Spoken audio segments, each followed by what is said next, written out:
Listen to my story. It all begins here. No, this is a one-time gig.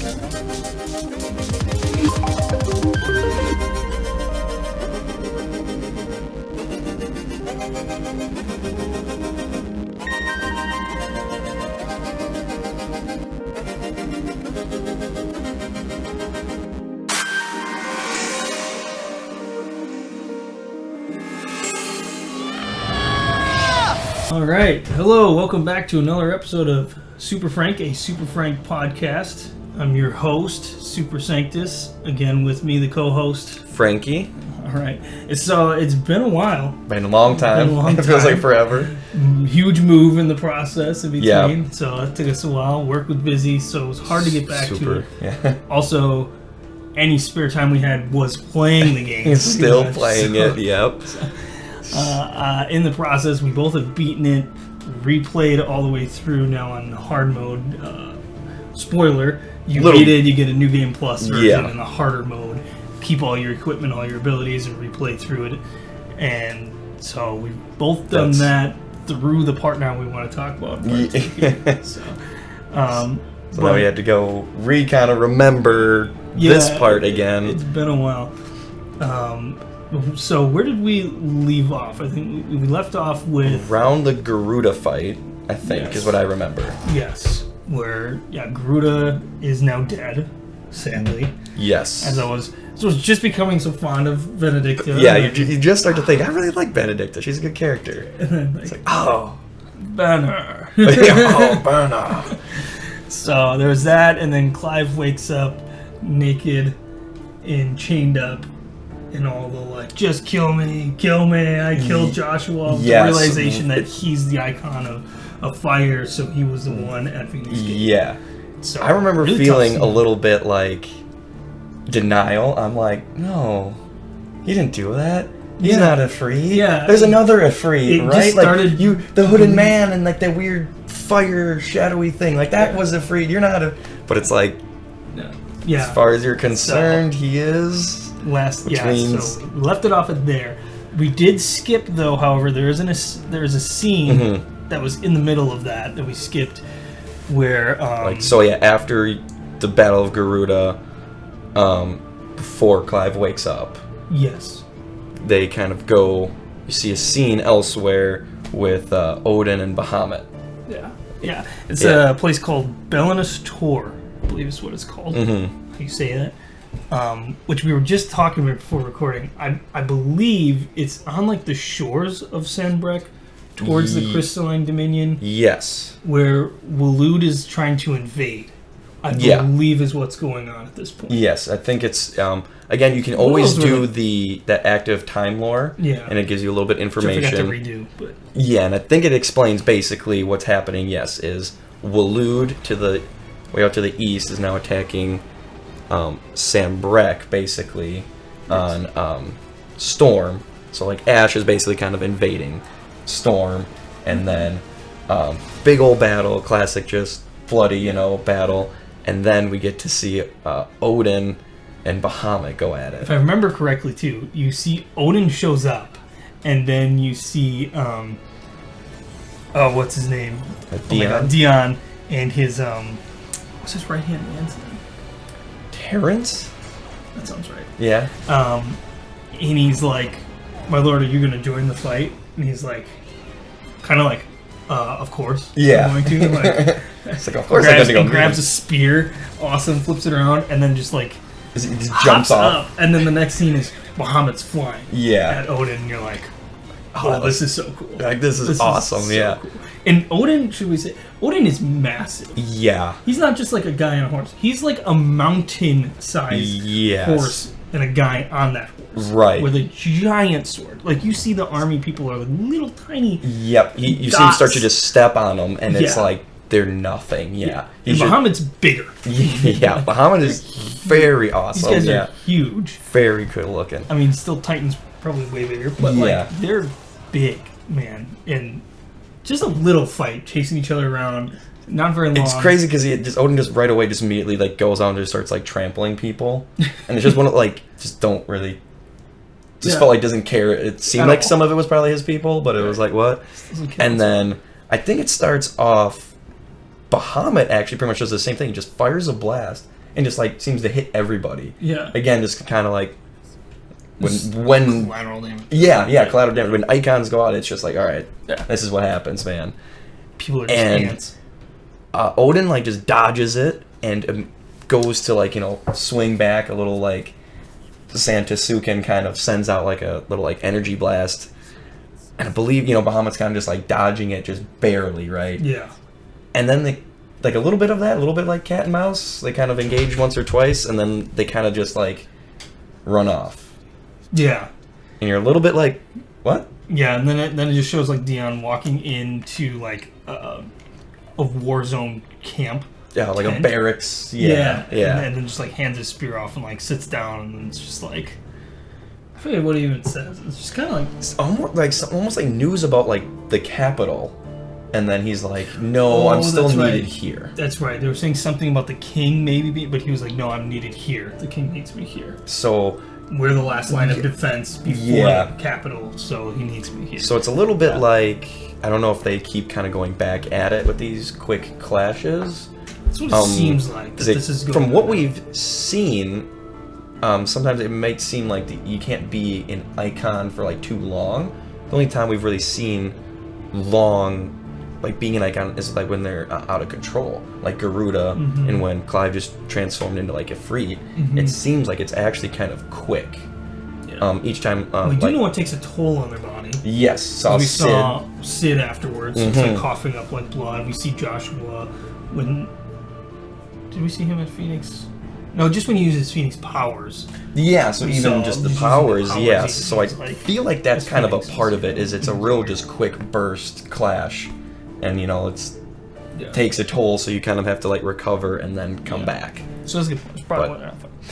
Awesome So- scene. yeah, So awesome. it's so cool. So cool. Just Kind of felt a little thrown in there randomly, but it's so good. that you just It's a appreciate meanwhile. it, Yeah.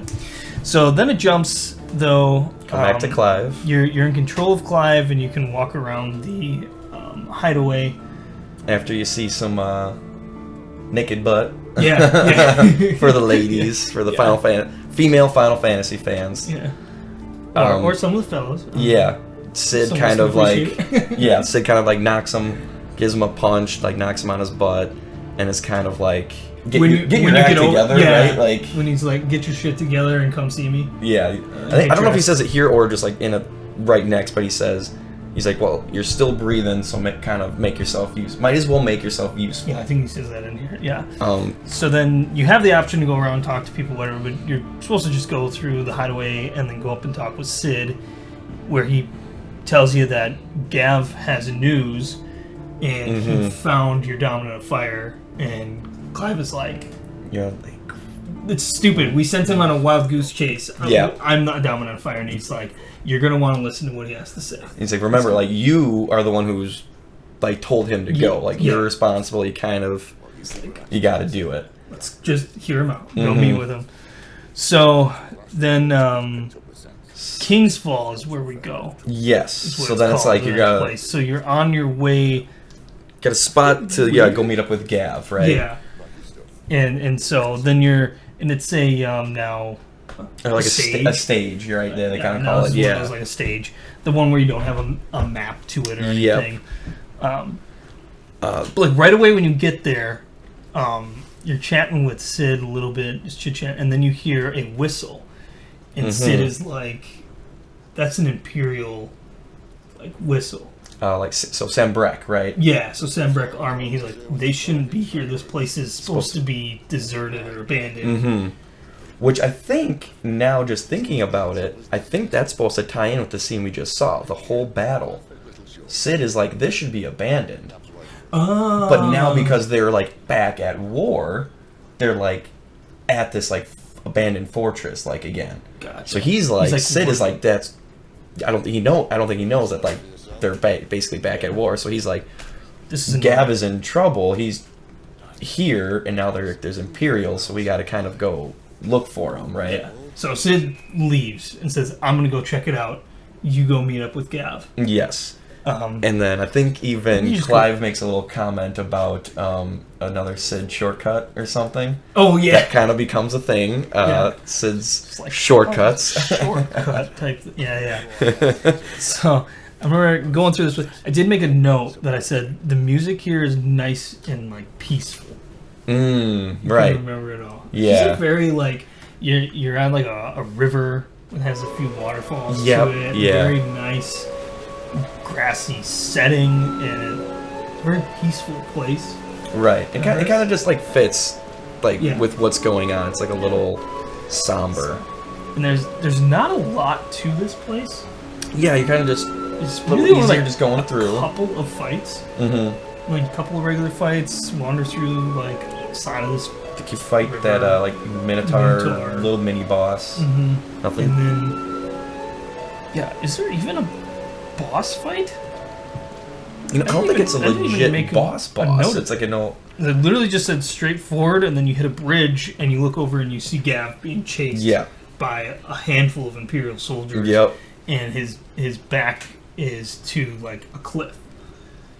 And you see him getting like backed into a cliff. And you're like, oh no, that's not good. And he's like, Gav, and he starts running after him. Oh, there is a little like fight. Like Sid shows up.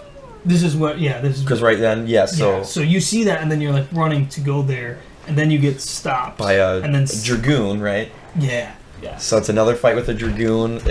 The dragoon kind of becomes like a rival. Like you fight a dragoon, different dragoons, like handful of times throughout. So I kind of liked that. But again, I don't think it's a legit boss fight. I think it's kind of still like a mini boss I fight. think it's just like a handful. It's like a dragoon and a handful of soldiers. Like a little And wyvern Sid joins dragon. back for it. Yeah.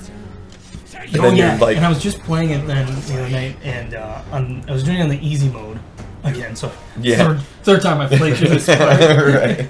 But in this one, I was fighting the dragoon, and all of a sudden Sid started attacking him, and I was like, huh? Wasn't there like a wyvern fighting? And I look over, Sid totally destroyed the wyvern before I even like halfway got through the dragoon. Yeah, I was like, takes on the whole. dang. It's like now you kind of realize, like, oh, like they're strong. they actually help out. Yes, yeah. They're actually strong. Totally. Sid just destroyed it. I was like, holy cow. I don't think on the hard mode they're as good, but like the easy mode, it clearly made them strong. Right. Oh yeah, maybe maybe they kind of do that too. Yeah, easy mode.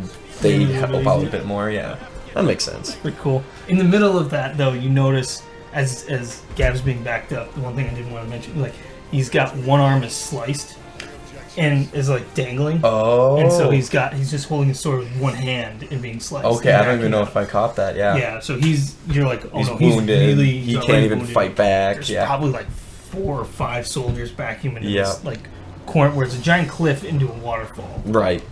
Huge. And so you and Clive and Sid quick jump out to his rescue, take down a couple of guys, real cool like.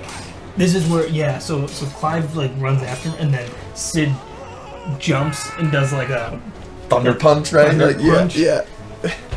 which Torgal, I think, takes down a person. put a little note of that in the back of your mind because something similar later. Yeah. Spoilers. But yeah, so he like punches Palmine, and blows up a bunch of them, and then but as you make it, right before you make it there, Gav falls. Yeah. And He does fall, right? Yeah, And you're like, falls. no! Not Gav. Like, just when you start to like characters, Yeah. they kill him off. Yeah, like, right? no. And then you see though, Clive gets to over the edge, and there's a branch. Yep. Classic kind of like last second fashion, like reaching out the hand before you slip. Yeah. But then there's the part where he's like help. I think he said, like, Help me. and Clive has that little flashback of like hearing Joshua. And I feel like he kind of has this moment of like, I'm not gonna fail again. Yes. And Yeah, he he's just definitely- just kind of reaches out, pulls him up real quick. Which, by the way, just one arm, Gav completely up over this thing. Just- I was like, dude, that's so Yeah. strong, actually. Like, how hard would that actually Beefcake! Yeah, Gav is not small. And we're doing the same size as him. Yeah, so luckily, Gav survives. Yeah.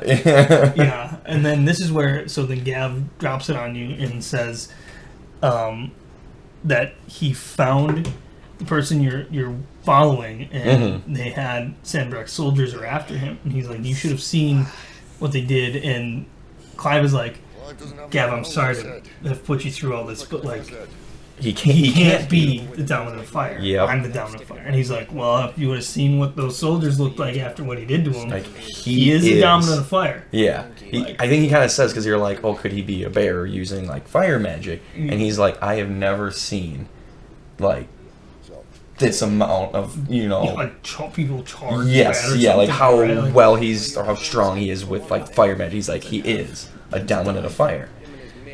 And so now you are like confused, but also you did see a hooded man in Caer Norvend.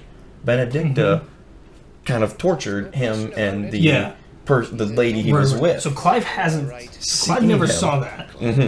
But now you're like, we are like, yes, there is somebody. There is somebody in a hood. Who is it? What And the now hell? Gav is like, I have seen this. Yes, There you're like, is a person that they are after that's in a hood that is clearly a dominant of fire. and Is it the same person? Now? Yes. That's where you're like, because was this the same? I Who think is he this mentions that he is heading back to Rosaria or something, right? Yes. Yes. That is why he's Right. headed to Rosaria. So And now that is why then later when you go back, like what you decided to do. But I made a note though. So Clive is like very adamant, like there's no way. Yep. Whatever, like why do I want to do this? And then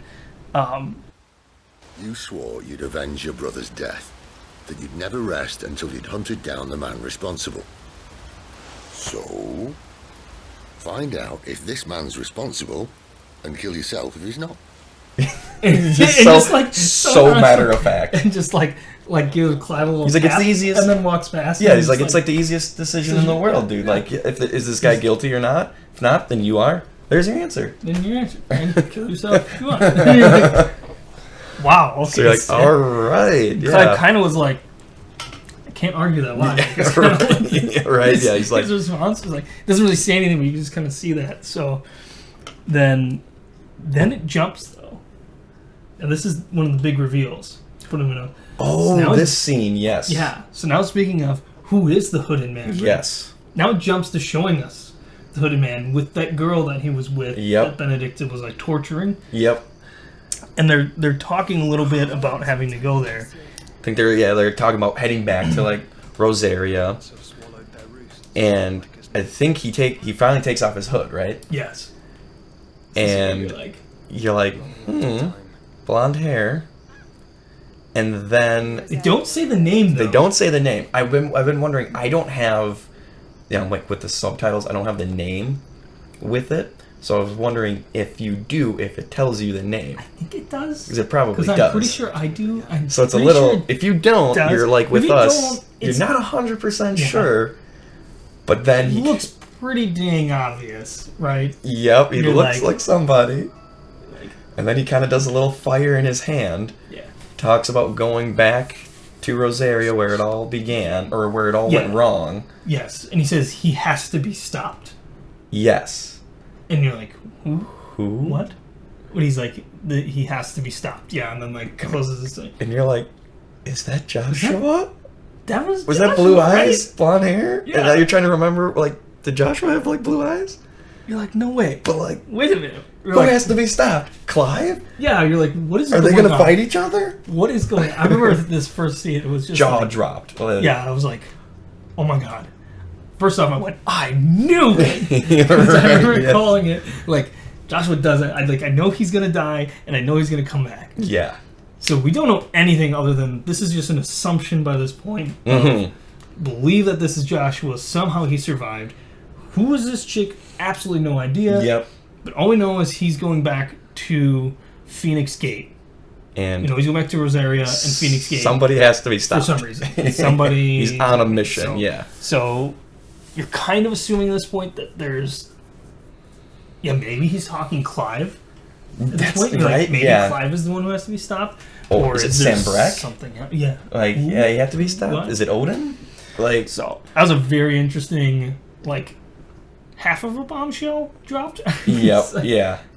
just more questions at this Yep. point than answers. So now you're like on the hook. You gotta keep playing. Mhm. So back to Clive, Sid, and Gav. I think they get back to He jumps back to now they're arriving the at the hideaway, right? Yes. where Tarya yes, comes up to you, right? The basically the doctor, and tells you Jill is awake. mm-hmm. And it's funny because it's like just enough time, like you've done just enough now, because you go and do the whole Cair Norvent Garuda fight rescuing Gav now, Yeah. and then you're like, oh, that's right, Jill. Yeah, I forgot. She's just up there resting. So I kind of forgot about her. This whole thing. So it's kind of funny because Clive kind of just sits there, and you can kind of see Sid and Tarya are kind of like, go talk to her. Yeah. Sid literally has to kind of like push Clive him is and tell still him. in a very depressed state here. Yes. That he's still in this like Shock in his own, of like yeah. realizing he's Ifrit His entire and what he did. everything he's thought of the last 13 years just became like shattered, Yep. and he's still very unsure of all of it. Yeah. But still feels very guilty now. He's very sure that it was him. Mm-hmm. At this point, you can tell in his face and how he acts, and then especially with what then he goes up to Jill and talks to her. So finally, But yeah, I he did want to finally make a quick note. go to though. Jill. I Yeah. remember watching this scene just like the other night, and Tarya and Gav, then Sid is like, Gav, you might want to get the arm checked out, and he's like, oh, tell me how bad it is. Oh, am I gonna lose my arm type thing? And they're kind of like wander off. She's like, all right, what's going on? And he's like, Oh, give it to me straight. How long have I got? So? All in good time. Let's make ourselves scarce. Sid kind of Everyone makes up can an excuse to clearly- walk away, and then Gav Everyone kind of can does it clearly like, tell right off the bat that there is something between Clive and Jill. yeah, right. Right? Like, Clive doesn't realize But it yet, Clive like, does not, They yeah. know, like, clearly right off the bat, they're like, all right, there's something more. So they're kind of But like, those two, go it's talk to the- her, dude. Yeah. You, like, go. clearly. So you finally go. You walk up to the infirmary. Go talk to her. You know. I feel like now you're kind of trying to remember. Like, oh, that's right. Like Jill, their whole past, Mm-hmm. and you don't really know what brought her to be in with the Iron Blood. Yeah. And She explains a little bit of it here. right, yeah. So then they kind of reunite, touch base, and kind of, kind of basically like apologize for like fighting each other. And he's like, I had no idea it was you. Mhm. Like, I almost killed you. Sorry. Yeah, he didn't recognize. I think, yeah, then he starts off with, how did you get to be in, with them? And she kind of gives a quick explanation that after Phoenix Gate, obviously Rosaria was just wide open. So then the Iron Blood, the island's way to the west, the Iron Kingdom, I think we kept calling it Iron Blood. I realized, yeah, we have called it Iron Blood because it's the Iron Kingdom, but they do call them Iron Blood. Yes. So we were right on calling them Iron Blood. So call them they Iron Blood all the time. invaded Rosaria after Phoenix Gate, and they basically, I think she says, slaughtered all the men and took the women and children. Yeah. And they're like, damn. Yeah, so that's why there was no Rosaria. Because I Yeah, remember kind yeah. of thinking that. It was like, jump 13 years later, and you're like, well, didn't they fight back? Mhm. Like, only, like, yeah, the king died at Phoenix Gate, and the queen was, like, again, but, like, I guess. Yeah. They just, like, what you assume they were just taking over. But that's why. There was nobody left to, like, fight back. Yeah. Back in town. So. Yep. And then Jill explains, I think, either like during that or sometime, she gets captured at some point, her powers as a dominant awoke. Mm-hmm. And then, Which reading now, yeah. you don't know this, and this wasn't revealed until after the Ultimania came out, and then A whole bunch of extra stuff. I believe her yeah. name is Audrey on Twitter. Because it's only in Japan, right? Yeah, it was translating. That's things what it for is. us. And it was a timeline of like hers, and basically was saying like, I think it was like years of being captured till her dominant power awoke. Oh, okay. So it had only been awoken for a little while, Which I think, makes- before this happened. Which makes a lot of sense. Because you do know that country hates dominant powers. Yeah. So it was kind of like, why would they take her? But it Yeah. wasn't until like this war had already like started back up, Right. and they were kind of, I think, And losing in the at this point. beginning, they say, let's, like, the Iron Kingdom and their new dominant. Yes. But again, right, you'd be like, well, they've had it for 13 years. Yes. So I don't think her power woke up until like a year or two previous to Which would make a lot the of start sense. of the game. And I think there was that scene where Sid kind of explained dominance a little bit. He's kind of this was like I think before Kaer Norvent. Sid kind of real quick explains, hey, there's 8 dominants, 1 for each element, something like that, and kind of explains that when one goes, it may take years or even like a generation for like a new one to like appear, and then I think he even says, and then takes time for them to like awaken. So it isn't like at a birth you just immediately awaken your powers. It is a thing. I think he even explains his woke up when he's like, he has another line. He says something like, of all the men in like the twins, Ramu picked like this old sack of bones. Yeah. So he makes it sound like he was already old when he awoke. Yeah. So I think it might not be a thing again. That like you're young. I read that in the Ultimania. Your first traumatic experience awakens. Like it seems like it's with Benedicta too, that when she met Sid.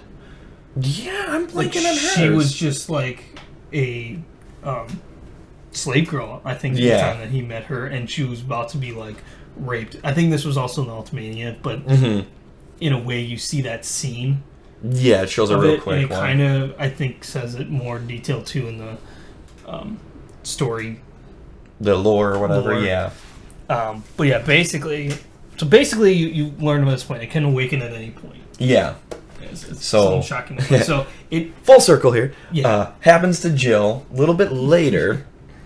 Because of that, the Iron Kingdom keeps her, and now you kind of understand that's why Shiva and Titan were fighting.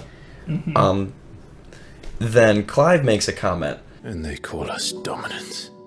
They used her. They threatened to kill the children if she didn't fight. And so that's again why says. We had this question with our cousin. Shout out Chad.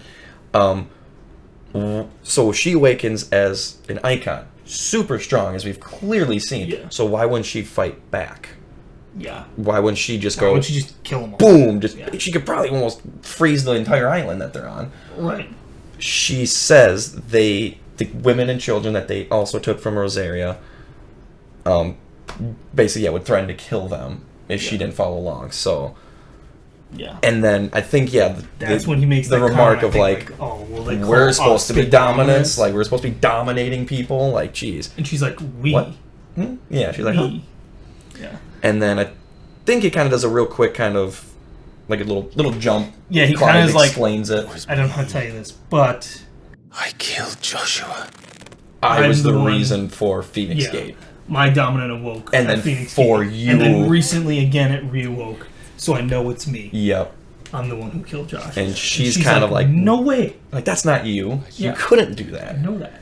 And then she kind of comes up with the idea, like, we need to go back there to Phoenix Gate for closure, to learn what happened, to realize what really happened. And she's kind of has this moment of, like, we'll face it together, and I feel like, I don't know, like she kind of reaches towards his hand. They do a like look at each other, and like you feel a little to me, I was rewatching it, and I'm like, it looks like she's waiting for him to make a move. Yeah. To kiss, like she looks like she wants to kiss him, and but him to and they have like a quick look, and then Clive like kind of like looks away. Then and it's like, okay, fine, we'll go. It's like. It feels at this point like Clive has always kind of had those feelings for her, but almost feels like she's like a sister or something. There's something like holding him back from wanting to. Because do you remember way back in the beginning when younger? Yeah, and he goes to put his arm. Yep. And he kind of again something like so like he thinks about it, and then he's like, nah. It doesn't ever call her sister, but it almost seems like that's what they've kind of grown up together. So it kind of like treated her as a sister, so maybe that's where it's like it's a weird. They both are at this like I don't know if we can, and let alone their whole trauma of the past 13 years. They're fucked up. Yeah, they're both like traumatized, literally. Yeah, it's clear though that Jill definitely has. There's some sort of even after all this time, she still is emotional connection. Yeah. Taria comes in and says, hey, you gotta step out. She's gotta like change clothes. Oh yeah. And so then Jill actually gets a quick costume change. Looks a lot better. Yeah, you know, It's like ragged just clothes. straight rags. She was in straight rags. Yeah, now it's like, oh, okay. She's got an outfit now. She looks badass. Looks good. I made a note here though. So yeah, you get to then after that though, you kind of like, all right, we're gonna go to Phoenix Gate, but now maybe you should talk. I think you need to talk with Gav before you open it up. Yeah. But all I made a quick note is you get to meet Nectar, the Moogle. So the first Moogle just shows up at the hideaway, and you go to talk to him, and they've got their own language apparently. Yes. Oh, that's and right. nobody understands them, and he's just like, And it's the captions appear, right? Talking, Yeah. And then Clive just responds to him, and he's like, "Oh my god, wait, you understand me?" And he's like, apparently." Yeah, right. It's just like, I guess I understand. I guess I do. Moogle. That's right. It's like it's so random. I don't know if you do see him before, but you can't talk to him or something. I think you might have seen him in like. And then this time you can actually talk to him, and he basically explains that he's like, I've been waiting for somebody to like understand me. Moogles come from like some enchanted forest or something, and they normally don't leave. But he was like, "I'm Nectar the Adventurer" or something like that. Right? So Yeah. I left and got lost or something. I don't Yeah. know. Ended up here, but nobody can understand me, so I don't. So a little that's like all side thing, yeah. No. I would definitely say going around and just like talking to some people, it's not a lot, but there will be a little thing sometimes that's just I don't think we're gonna go over much of it, but there is stuff that like connects dots here and there later, or so like I do adds on recommend things. going, just around real quick. Sometimes even just when you run past people, they have a quick thing. Yeah. So I would recommend most times when you do get to putting kind those of subtitles on. come back to like the hideaway and like just quick lap like around, see if anything text has changed. I don't think anytime this But one. what I thought was weird here. was, you go like talk to Karen. You're like, we need supplies. You go, I don't know, to what's his name, Blackthorn, the blacksmith or something, and then you go talk to Gav, and then you actually, we'll get into like what he says, but like then you actually go to like the next place, and all of a sudden you're like, where's Sid? We like kind of said like, because we're kind of going and saying like bye. We're kind of like, hey, we're going on he doesn't our really journey. say he's going anywhere. And you kind of get this vibe of like, they're kind of doing their thing. Clive hasn't really agreed to help yet, or Jill really. So you get to like, they're like, we're doing our thing. Thank you for freeing us. Thank you for helping us. But like, we got to go do our own thing. We don't know if we're coming back. We don't know how long we're gonna be gone. But then it's like they don't, like, you don't see Sid. And then he just is like, go talk to her, and then he just leaves. Doesn't say. And I think he kind of like leaves, and you're kind of like, oh, where is he? So you talk to Gav, and you kind of give him a little like, because now they're a little bit more connected. Saved his life, So they're a little bit more bro, and he's kind of like, thanks. Like I don't know when I'll see you. See you when I see you. And Gav kind of is like, hey, in this. Where you're going, like Rosaria, it's under control of Sambrek. They hate bears. Yeah. So watch out. If you need help, go to this area. Which is funny. Thought about it, was like, Clive, like, technically isn't a bear because he's got. Like, he's not like the normal dominant. ones because he's got the power of the phoenix that was so gifted to him, though. But he wasn't like born with magic powers like normal bears. So he's not. But because he was captured, they branded him so he looks like he's a bear. And that is just all it takes. Yep.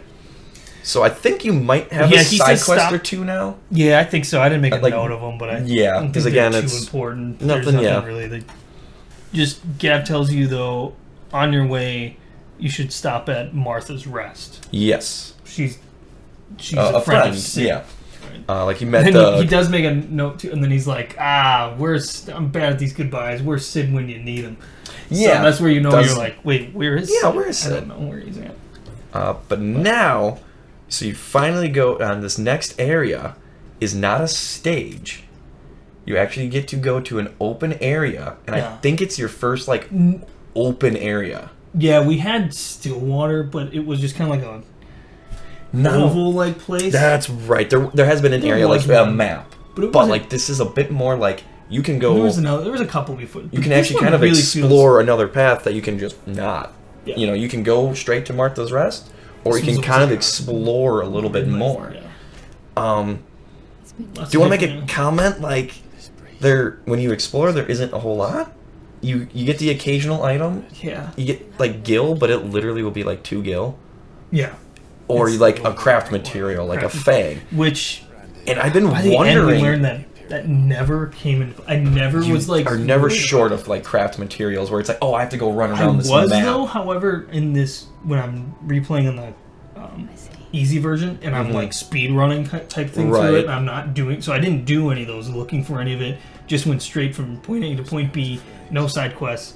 I went to craft something and I didn't actually have enough craft. material. Oh, so maybe it is. Yeah, So it is like if you it maybe haul felt that through way it, because we did everything. Everything. So if you go and explore everywhere, you're gonna have enough for it. You never have to like grind, old school Yep. grind to get the materials. So maybe that's why it felt like that for us. totally. But like, I think if you go point A to point B, you might not have enough to get because there's almost always after every point you can craft a new armor, bracelet, and weapon or something. Yeah. And then you can upgrade each of those like 2 times sometimes.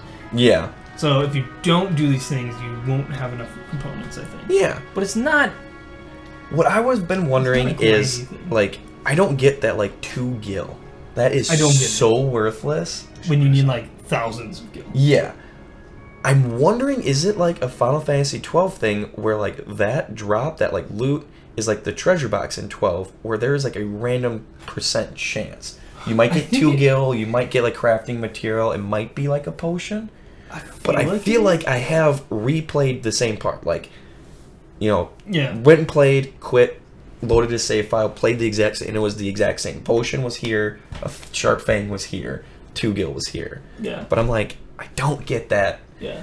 little The one thing, so they're... you do have treasure boxes everywhere, but it is a very rare occasion. Probably like a handful of times throughout the entire game where you actually find something useful. So it's... But there is enough where That you're you like, I have to do go because have to there's explore this it. one treasure box that did have a sword that was actually better. than Yes. that. Or like one randomly like really rare bracelet, but it's like it's so few. I think there's literally probably like 5 throughout like these maps. More so in the stages, those treasure boxes you more so can get the get like accessory in a- ones. yeah. But yeah, on these maps On the it's like it so is a little it's- bit of a bummer how like useless most of the treasure. Yeah, so it's like you want to go and explore like everywhere. And I But- thought about it too and was like, why is there like none of them? Went, because we don't have party member equipment. So in every other Final Why? Fantasy, you're like, there's always a treasure box. There's almost always like I can find a new equipment for somebody, a 'Cause new it's weapon for the some- next because you person, have like yeah. 6 people that you need like an armor and a weapon and something for. So Makes you need sense, to randomly yeah. find those things. But now you just have Clive with 1 weapon and like 2 armor. Yep, 2 and armor, 3 So accessories, you yeah. you have 5 pieces. That's it, as Yep. opposed to like 30 that you'd have to fill out. Makes sense, yeah. So, anyhow, Want to just jump to Martha's Rest then? yeah, the only thing I did want to make a note of, so there's more side quests than when you get to Martha's Rest before you go talk to her. Yes. And they're not super important, but they really, like these next couple places with side quests, just every single one of them drives home the fact of how hated bearers are. in this Yes. world, and how The treatment- pieces of trash they are treated like. Yes, the Like your treatment trash of bearers... is worth more than a bearer Yep. at this point. Like, Yes, the treatment of bearers and there's like scrap as metal. slaves, and it literally makes you mad playing it. Yes. Because people are just talking about, oh, yeah, so I think you go to Martha's Rest, you talk to her, and because Clive is a bearer, I think they make a comment like, Jill, hey, you have to do the talking and pretend like I'm your bodyguard. Because Yes. otherwise people will Yes. just, I'm, they won't have it. You're my master. Yes. Like Jill is Clive's master. Oh, I think and they he's even there as say a like bodyguard. otherwise like if a bearer doesn't have a master, they basically turn him over to the authorities, like yes, law, yeah. like the Sam cops. Brax hates it. Yeah. Yeah, so it's like if you know, So like it's Clive funny could get 'cause- like captured basically. Because now And- since I've beaten it, I'm replaying 13, right? right, yeah. One of your 5 games that Yeah, you're playing I at the always moment. say- Yeah. So I started replaying 13 and realized like, oh my god, it's just like the Lassie thing. Yeah. Where it's like you're even remotely close to any association with like Lassie, and they're like, oh my god, kill them all. Kill them off. You're tainted, yeah. Yeah, like the kind of bears are almost even worse though. You're right. Like it's like literally worse than trash. Because and an example is, so you go to Martha, Jill's kind of like talking, and I think she kind of pulls you to the side because she can't be seen talking with like a bear. And she's talking about how so you're in Rosaria, but it's under control of Sambrek. Mm-hmm. So Rosaria, they talk about how it used to be a good place almost. They were still slaves. Bears were still slaves, but they were treated better like than anywhere else. And now they're just treated like crap because the Imperials treat them like crap. And you overhear a conversation of a lady who just had a baby. This one made me like sick to my stomach. It physically makes you mad. The writing, especially being a parent. Yeah, I can't even imagine. Like I have so, like the actual writing of it is child. amazing because you actually are physically mad.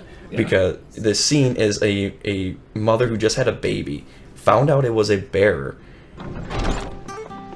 Ah, there. Congratulations on the new arrival. And you got the little laddie with you? It was a bearer. The boy I carried for 9 long moons. A bloody bearer. Oh, you poor thing. You gave it to the constables then? Just left it at the garrison, aye. Let them deal with it. Couldn't wait to be rid of the blasted thing. Been wanting it gone since the moment I found out. Well, it's all dealt with now. So no harm done, eh? Mum, you weren't my brother, was he? No. But you'll have one soon enough. You just have to be patient. All right? All right. Not even treating it like a human. No. It's like you're gripping your controller like it's like aborting the baby after it was born. Mm-hmm. Is like essentially what it was. It was like, oh god, you're a bear, I'm dead. Yeah. Like that's basically what it was. Like so horrible. It's like what? Oh my god. So made me so mad. You see that, and Martha kind of explains like it wasn't always this bad, but like this is how it is now. It says like your father, talking to Clive. Yeah. Like, your father tried really hard to get rights to bearers, so. Yep. It's kind of his mom's fault though. His mom was always like hated him. Yep. She's the one kind of in charge now. She's the queen of Sambrek. Yep. And is making these rules. I think they kind of even mentioned that they're like under the new, the Duchess, rule. Like it's gotten worse. Yeah. So I had another note in here though. So in true Final Fantasy fashion, you're trying to go to Phoenix Gate, right? Well, guess what? You have to do about a dozen things before you go to Phoenix Gate. You can't just go pointing. It took me... I remember first playthrough going to Phoenix Gate and being like, thinking in my head, like, what am I doing? Where am I at? Going to Phoenix Gate. That was over a week. Mm-hmm. Granted, I was playing pretty slow. Work was busy. I only got like an hour a day. And then there's a lot of these side quests start popping up. Yeah. Like every time you get to a place, there's a 2 or 3. So you did like a side quest or 2 before you left the hideaway, right? Get to Martha's Rest. Yep, now you can explore this area. Then you get to Martha's Rest, you do a side quest or 2. And then she's like, oh, the bridge is out. You can't go forward. So you gotta go find now you gotta do a guy. Another basic side quest. Main story side quest. Go find this guy. Yeah. Tells you to go do something. Typical RPG. Fixes the bridge. Come back to Martha's Rest. You're thinking, oh, cool. We're gonna go to Phoenix Gate. Nope, not yet. No, it's because you get the guy and he goes, I'll work on the bridge. And she's like, while he's working on the bridge, yep. Why don't you go do this delivery for me? And you're like... Kind of makes a comment of like, I forget exactly how she says, but something like, see the real trouble of what's going on. And you're like, what? Yeah. So you go to another area, you can explore a little bit more, or kind of, just beeline there. You get to like a little church, a little chapel. You go inside and you see just bedridden, sick people. And you realize they're all partially turned to like stone, like crystal. They kind of explain it. And they make the comment of, this is the crystal's curse. Yes, from being overused. Yeah. And so this was another, like, just...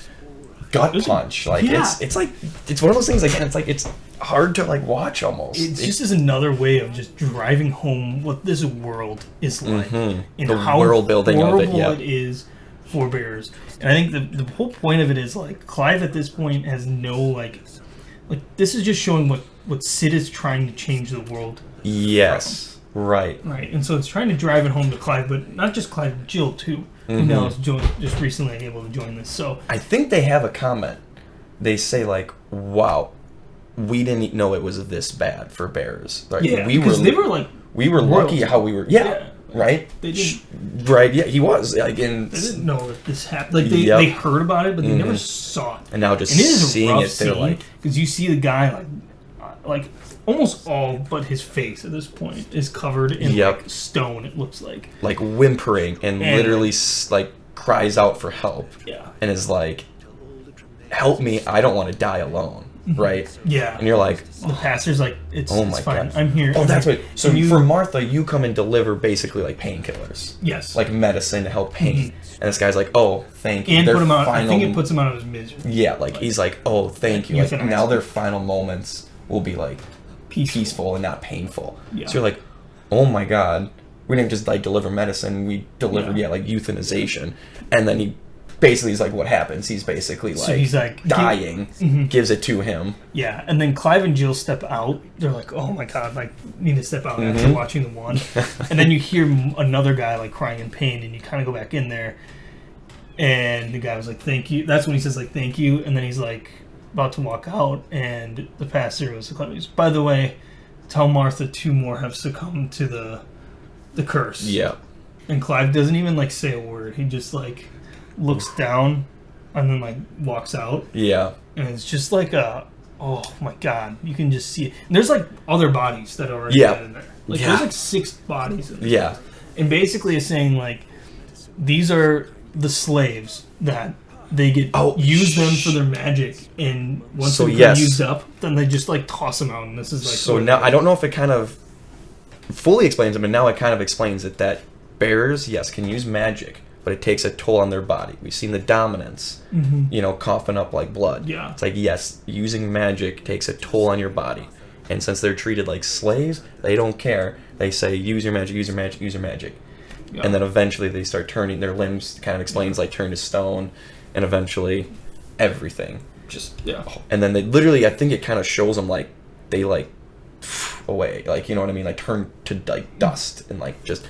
terrible death. I don't think at this scene, but there's a side quest you do a little while later. Yeah, that happens. Right. I think the like pastor guy, it kind of explains. He's like, these bearers, they got used so much. Martha then buys them up because like nobody wants them, and she's like, that's like all. I think she explains that's all I can afford. And it's just her little way of helping out, of just like, that's what she says. Nobody cares about these people, and like, yes, when you come back, she kind of explains like, I buy these basically dying people just to give them a little bit of peace. Yeah. And it's like, oh my gosh, I give them. You're like, she buys as many bears as she can afford, and then gives them jobs actually working at her inn, in her bar, saying that they make more than they ever would, and then but she can't stop it. It's like already by this point they're you can't like reverse that curse. It's almost like a cancer. Like once it's started, because of what they're forced to do. Yeah. So then, so you go back, talk to her. She kind of explains it. Thanks you. The bridge is done. So you go to head out, and you actually run into Sid now. Yeah. So like, oh, that's where he was. I guess he just went out, run some errands or something. Yeah. You real quickly though, he's rubbing his arm. He has his sleeve up, and you notice he's at a chocobo. He's like about to ride. Chocobo. And you notice that looks like what we just Goots. Looks like what we just saw on the other people, the Crystal's Curse. And I think Clive kind of mentions or something, and Sid kind of says something. He's like, "Yeah, I can't, sling lightning bolts like I used to, or like they took a toll like on me." Yeah. So now you understand. You're like, "Oh, he's coughing up blood. He's like, almost aren't like." Yeah. So dominants aren't. So now you're like, "Oh no," immune to it either. Like dominants are affected by it as well. So it explains kind of why like they wouldn't want Joshua when he was younger. It was like, don't stop using it. Like, don't use it because when you he don't would need turn to. to stone. Yeah. Like, yeah, turn to crystal. Yep. And why Jill was in so much pain after turning, and like the priming, you're like, Yep. how much of a toll, you're like, oh, okay, so that's part of what it is. Yep. And it kind of is like the theme of this whole world is that crystals or anything like using the ether or the magic out of Right. it will just, it's like the life. Yeah. You're almost like using their life out of it. Right. Until there's nothing left. Yep. So So now you see Sid, and he like has that. So you're like, oh no. Think he kind of has Clive and like Sid kind of like talk, and he's basically like, yeah, you got to go do your own thing, find your answers. He's kind of just talking about like fate. He says something like, I think he's talking about Benedicta. He's like, I knew a girl, basically like a slave to her fate, like tried to like fight it or something. Thought I could save her. Right? Couldn't. From her fate. But... And he kind of basically says to Clive, like, how does he put it? You're not a monster. You're the same man you've always been. Accept that, and you may yet escape your fate. And, just gives him some good sage advice. It seems like Sid's, gone through some stuff too, Yeah. I think after that he was kind of like, this is him kind of being, if you want to help me, great, I'm not going to force you. But he kind of understands, right? Like, you got to figure you out first, yeah. So then I think you can leave Martha's Rest. I think there's even another side quest or two that pops up. No, then... Oh, yeah, side quests that pop up that you don't have to do. Yeah. Yeah. I'm trying to think if Sid, like, says anything... I think this might be where then the one... There's one where there's a guy who has been friends... There was two guys and they were friends for, like, their entire life. And then the one turns out he was a bearer the whole time, but somehow his powers didn't develop till a little bit later. Or like he didn't get marked or whatever. Yeah, he never got marked because they developed later. But it came out, and then the other one who was like best friends with him, who isn't the bearer, was like, I can't believe I was best friends with a bear and he lied to me this whole time. Like, he calls the authorities and is like, go kill him. Like, he's more worried. He's like, what are people going to think about me? Like, I was friends with a bear. And it's like again, just hammers home how awful this treatment of these people are. And it just, oh man. So anyway, so that's one of the little ones. All right, so yeah, there's not much to go through here. There's just a few new enemies here and there. Get some experience, AP, whatever. There's another little guy with a side quest. Not that important. But then you make your way, and then you enter into the next town, Eastpool. It's like the last town before where you're going. Phoenix Gate. So I think that's where we're gonna take a little break. Batteries charged, camera cool down. Take a break. When we come back, then we'll talk about what happens at Eastpool, and we're gonna finally get to Phoenix Gate and finish up what happens at Phoenix Gate. Yes, and that'll probably be the episode. So, all right, see you in a bit. Be right back.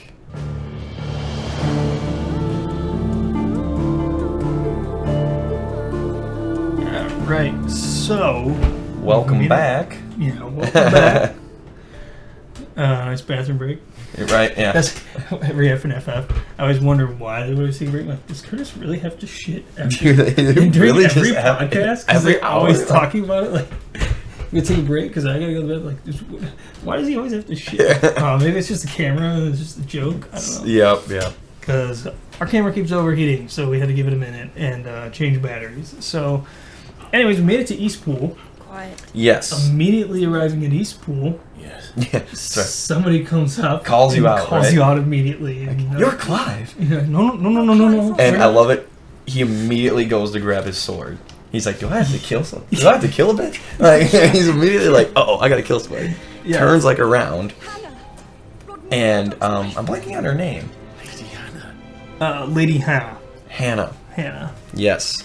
So she quickly explains she is Rodney's wife. Rodney Murdoch, if you remember from the beginning, the Lord commander of Rosaria. Yep. Basically, Clive's mentor. Mm-hmm. So his wife, so she recognizes you, you recognize her. She's like tearing up, like, holy crap, you're alive. Mm-hmm. You know, you and Lady Jill, oh my gosh. And like kind of invites you in, right? Mm-hmm. then it's just kind of like shooting shit, basically. Yeah, having tea, basically, right? Yeah. Talking about how horrible things kind of are, though. Yep. Again, kind of under the rule of the new, the Duchess. Yeah. And then she kind of is like, oh, like, I'm sorry, didn't mean to talk bad about your mom. And he's like, no, like, she's a bitch. I hate the bitch, Yeah, too. hate her. Tried to kill me. Yep, yeah. Not necessarily, but kind of what he said. Yep. But then he says... Forgive me. I didn't mean to... Please. There is nothing to forgive. Would my mother not make an exception for you and your husband? Surely she would not refuse the Lord Commander.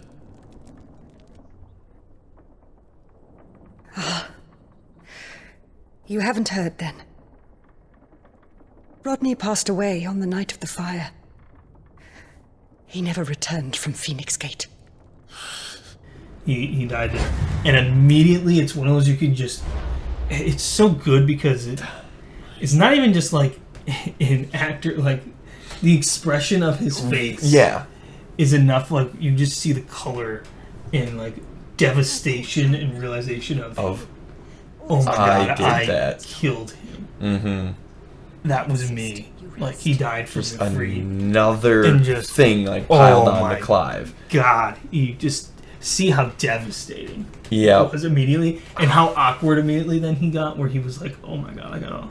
But then, so they talk just a little bit, but then she's like, oh, you have to stay the night, and he's like, she's like, oh, you're not feeling well, right? Like, stay the night. Yeah. And he's like, oh my god. Like, Jill catches on, she's kind of like, Clive, come on. But... So then it jumps, though, and they're in, it looks like a stable. Yeah. Like keep the chocobos. Right, yeah. Right? Like outside. And Jill makes a comment of it, like, we can sleep inside, right? Mm-hmm. And Clive is laying down at this point, looking up, and they have like an open ceiling. They can see the star and the moon. The star. They see the one star. There's just a star, yeah. Which they point out, they do see Medea, that she talks about. She references it again, right? Yep. Yeah. Remember that we made the wish on it. So Clive kind of makes a comment of like, I can't. Like after what I did, he feels like he just can't. And some of the greatest voice acting. I was just gonna say in this scene, just one of the best, like probably examples of how amazing the voice acting is in this game. One of the best examples here of Clive's what do you kind of want to call it, dialogue here. Yeah. I swore that I would avenge his death. That I would kill his killer. That was the only thing that gave my life any meaning. But if it was me who killed Joshua and Murdoch and all the others, then why the hell am I still breathing? I ask myself the same. And mind you, as he's saying this, you can hear like the voice crack of like somebody tearing up, choking up, trying to hold back crying the whole time. It's so real. So good. Like you can... And it progressively kind of like builds up. You can just hear him getting choked up. Like, big shout out to Ben Starr. Ben Starr. Clive's voice actor. Phenomenal job. Phenomenal. And has one of, top lines probably in the whole game of basically, so he's summing all of that up. Like, if this is what I was doing, he's like, and if it turns out that, like, I'm Joshua's killer, he basically says, like, then why the hell am I still breathing? And if you don't get, like, goosebumps or get a little choked up at this part, you're not human. Yeah. Because it's so emotional, so raw. God, he does such a good job. And he's just like, and yeah, you're like, he's like, why the hell am I still here? Like, what is my purpose? And then knowing, though, jumping a little bit off track here, but knowing that Ben Starr then had said he lost his father during the recording of this. Yes, I was going to bring this up too, yeah. And, my God, knowing that, and you can totally just feel him pouring that into this. Yes. Scene. And it just is like, even adds more to it. It's so, damn, he does such a good job. Yeah, it is, like, all the voice acting is great, but he is so phenomenal. Top he tier. Should win an award. Absolutely. Like, if I don't know what awards they got out there for it, but he should be winning. If they're some not sort of in voice the acting. running for it, man, something's wrong. It's fantastic. Because the kind of what I read, like the story, so it's very unfortunate. His father passed away, I believe it was like while he was doing like lines. If I heard it right too, his father was the one that got him into Final Fantasy. Yes, right? yes. So like, very connection with him and his father. He was so happy for him to be like. He's the one, just like got him into Final Fantasy, and then so I think basically like what I read, he said like some of that, just that emotion, from all of basically he kind of said like doing Clive and voicing him helped him through his grief. Yeah. Because Clive also went through a lot of loss. Yeah. And you definitely feel you just feel that. You can hear it in there. And so, like, some of that emotion is so real and so raw from that. And you just feel it. You feel, like, every ounce of that in this little bit of dialogue here. It works perfect with everything now. Clive is... I mean, he's talking about... He's still, for all he knows... And all we know, really, at this point, too, that Joshua was killed there. And he... is responsible for it, but didn't know that for 13 years. That's so long, It just feels no purpose in life anymore at this point. And so then Jill, another crazy, just how good the voice acting is. Like Jill kind of starts talking to him, and you still hear Clive like sniffling. Like, it's just real. Like we've all had that moment of like you're choked up and still trying to talk, and you're kind of like, and like you hear that. Like, it's just real, dude. But then Jill starts pouring her heart out. Too. Yes, and another. I'm blanking on her voice actress name. I don't remember any of them. All I remember is Ben Starr because it's such an easy name. She does another great job. Yes. When I thought hundreds died, there were so many bodies, so many lives cut short in their prime. That day in Dalmekia, I wanted to join them. I wanted it all to end. I couldn't bear it anymore. If living meant being that, better to be just another body. Like, I was a monster. I was giving up. That's the fight with Titan. She said that was me giving up. I wanted to die. In that fight. I was hoping Titan would kill me. Yeah, is basically what she says. And then you saved me. Yeah. And so then she's like, but you saved me and brought me out of that. Yeah. Now, and kind of says, I think she says like that has to be for a purpose, right? Like Like there has to be a reason the gods now. I think she says the gods or something like that. There's a reason we're together. And then that's when she brings up Medea. I wished on that star. Because I think we might have said this in the beginning, that's the only time it's brought up, but she does come back to it. Yeah. So it's interesting, it's Jill again. She's like the only one who mentions it. And I feel like it might say in the lore that it might be like a Northern Territory thing, because that's where she's from.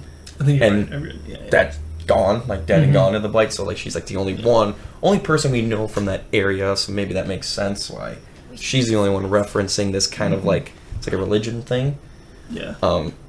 But yeah, so she references Medea again, and basically says, that night I made a wish for like you to come back to me, and it was answered, not in the greatest way. Unfortunately, but like that was answered. So I think that's when she's like, there has to be a plan for us. Like the gods have to have a plan for us. And then there's this little moment of Clive kind of, he's looking up at like the moon and like the star with her, looks back down and kind of sees her as like the younger version, like the young kid again.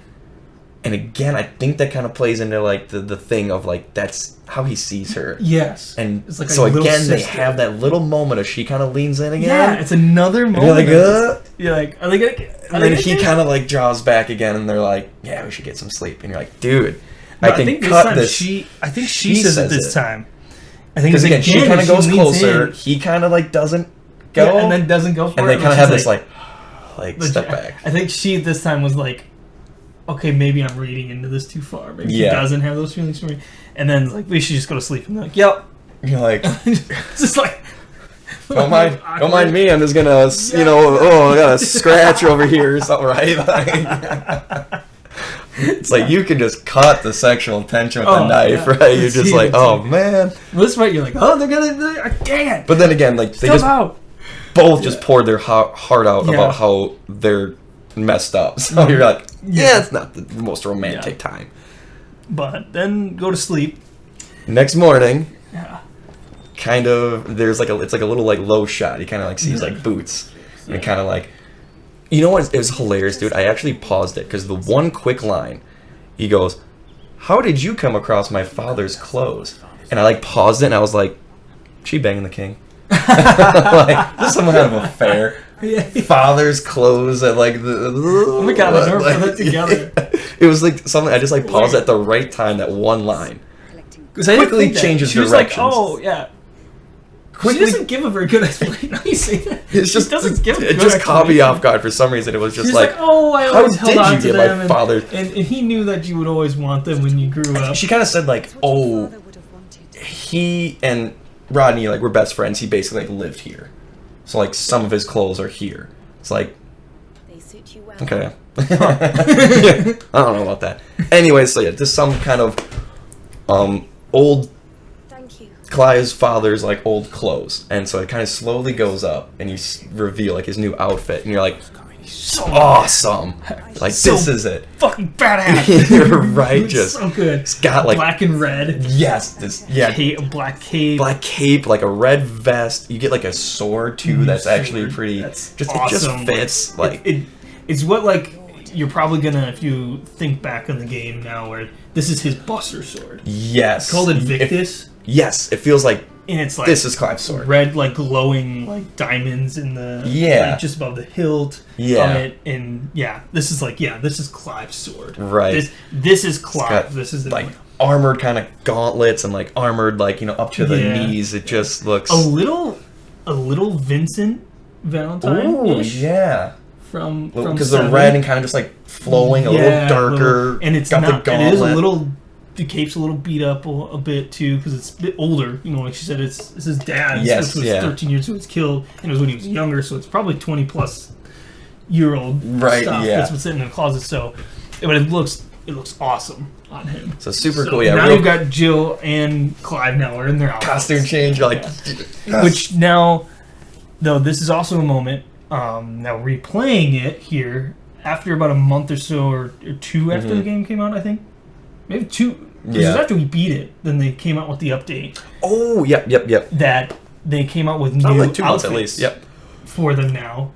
That Jill has a new outfit, Clive has one, and Torgal has one. And it says there are some other party members that also have a change. You can change their outfit. So back at the Artstone. Yeah, how do you say? I wonder is it like Arte? Arte Stone, but I feel like it might just be. Did we even mention this before? I feel like I think we did the last one. In the Hideaway, what it is. Yeah, you get to replay the stages. Now there's a new feature there when you go back there that you can change your outfit, and you can also now. This was a new feature that wasn't in there before. It wasn't in the original. In this update now, since the recording the last one, you can change the skin of the weapon. So any previous weapon that you had, you can change your weapon to look like it, but keep the stats of the whatever you equipped. Yep. So now you can, if you get a different sword, but you like this Invictus, like no, it just fits. I gotta keep it. You can do that. Yeah. So which is an awesome feature. Which I thought was cool. Oh, that's cool. And that's one that's glad not. I wasn't there because I liked getting the new ones, but now replaying is like this is definitely a feature I'm gonna have. And it's not something that's like, oh, that should have been in the original. Like, no, that's a fitting thing to have like come out later. And having it. And I think they also give you like the onion sword. So like a shout out to like Final Fantasy 3. It's the or Warrior of Light. You get like a sword, right? When they redid Warrior of 1 for PlayStation. Yeah, and that they added version. the scene to him, and they actually gave Warrior of Light like a design. Yeah, that sword that he's got. So it's like so that you could do that. So I was kind of reading something, and they're like, this might be a slippery slope that they're on because it's like now you got to keep shouting out like other Final Fantasy. Like, how cool would it be if you have like Cloud and Squall's outfits? Like Clive could like, dude, I really so it's like Rebirth now. Do the opposite. Yeah. Now you could change. And Cloud has Clive's outfit. That would be so. That'd be badass. Or Cloud gets that'd be like Invictus, really like a cool giant if version. yeah, Buster's That would Clive with Buster's sword just one hand, like it'd be so. But future possibilities, but like again, it's something that's like I don't know. It was okay that wasn't originally out because it's something that they can slowly now keep just kind of adding. Like, hey, here's another costume change or two. Like I did now just last night was playing and swapped then the new ones on, and I was like, I literally had to stop and turn around. I was like, all right, this one's so badass too, because the new one of Clive now is just like even all black, but it's better. like glowing red, glowing red. It looks like an ember, like it almost looks like I want to say like an ash disease or something. Like it's a living glow, thing on him or something. Very cool looking. Like almost like the stone skin disease from there, but it's like across his chest with like red glowing in it. So it's like dark and then like the glowing red, and then they kind of flip his like gauntlets. They're like silver, like brighter. It's like his like knee pads, his like arms then are like a little bit like brighter, but then the rest is like it's like flowing too. Yeah, it's not just like boom. It's like And Jill's outfit's really cool too. She now is like how did our cousin put it? Like, looks more like a fighter and less like a housemaid. Yeah. And you're like, okay, like her first outfit wasn't bad, but it's just even better. It's more like white, but then also like more like arm guard type things. It's a little bit more like a light armor. bluish look to like it. She's got like shoulder pads. Theme. Yeah. And just it kind of was pretty plain. I was like, they look really cool. And then Torgo gets this awesome like glowing blue green color. Looks sick. It just looks awesome. Like, all right, I'll do that. It's worth it. Looks so cool. But anyways, enough of the tangent on that. So, also though, real quick, I did want to touch on a couple other things with the update. So with that one coming, with the update coming out, one thing I know was different was in your abilities menu. You know, you can press triangle and it like explains what the ability does. It tells you the cooldown now. Tells you how long the cooldown is. I didn't catch that. So now you can actually know, and before you really actually had to equip it and use it and be like, oh. And you had to like guess. Yeah. It's like it didn't tell you seconds. You knew, like for example, like Flames of Rebirth, Phoenix is kind of like ultimate move, like the ability it takes the most to get. That one obviously had a longer cooldown, right? Like, you catch on to that. You equip the accessory and it'd be like, lowers it by 2 seconds, and you're like, I don't know how much that is. So now you get to see, you're compared like, to the whole thing. Oh, that's 120-second cooldown. That's a full 2 minutes. Like, that's long. This move is 20 seconds. I can just keep spamming it. I didn't even see that. But so anyways. Next morning, costume change. Rodney's wife, Lady Hannah, kind of sends you on your way, like, hey, go to, this way to Phoenix Gate. So I think even another side quest or two pops up. This is when you make your way there, and then you think you're going to go to Phoenix Gate. Some guy stops you when you get to the gate to get outside of the East Pool. Somebody stops you. Calls you out again. He's like, you're Clive. Yeah, and again, you're like, no, I'm not. I doesn't really know me. No, I'm not. I'm dead. That guy's dead. And no, man. Like, you can't fool me. And then it's funny because he literally says, he's like, you look like your dad. And then you're like, oh yeah, you're wearing his clothes. Yeah. So like you're wearing his outfit and you look just like him. And you stayed this like entire night after this chick just yelled out, "You're Clive Rosefield!" And it's like, then it's been like a full day. Turns out it's the mayor of the place. That's right. And Clive is like, oh, I didn't recognize you. It's been a while. Mm-hmm. Knew him, yeah. Oh, yeah. Oh, no. So, but then he says, oh, now that you're back, you can have all your bearers again. And he's like, what are you talking about? And he's like, there are still some people that survived afterwards that are still loyal to the Rossfields. Those bearers can be yours now. And he's like, I'm no master. He's like, I'm nobody's master. Basically says like, I'm not going to take the throne. Like I'm not. Yeah, he's like, I'm not back to do that. Yes. I'm not here to retake Rosaria. Mm-hmm. I'm not going to be the king. I'm not going to have bearers. I'm going to be a bearer myself. So multiple reasons you kind of see. Like we just learned how bad they were like treating. He's like, no, I'm not a master. Like I am nobody's my like slave. Doesn't want to do that. He doesn't want to be like the king. He's not here to like restore the Rosaria. And then he's just kind of like, I'm kind of doing something, dude. Yeah. And old man's like, okay, I understand, but just like you gotta let like this one person know like you're alive because it means so much to him. You're like, he was a chef at the palace. he still thinks he's a chef at the palace, and he Like, still is oh. waiting for you to come back someday. He's been saying it to everybody. So like, maybe you should just go let him know. Like, everybody thinks he's what a it little was, yeah. goofy. It's like, so then then you go on this all wild right. goose chase to trying to find him through the whole thing. Yep. And then we go to detail. You go to this person, to this person, to this person. Finally find him in this one. way off place. And you fight some bees and then Right, yeah. And it's really like not important, but him basically just like, oh my god, yeah, let me make you a meal or something. You're like, I think someday, he like dude. thinks like you're the king, like Clive's Yeah. dad, and then Clive's like no, and Jill's like just play along. Yeah. And he's like, He's all saying, oh man. all right, yeah, like so you gotta play along, let this guy know. I don't quite get the purpose of the scene. Right. It felt kind of like another waste of 20 minutes. It did. I think it was really I trying to think just what happens after Phoenix Gate, I think is just is tries what to this give is. you a little Yeah. more. Yeah. For So I it. think We'll the get to point that of a it little later. will come in a little bit. So finally, now go back to the finally- old man.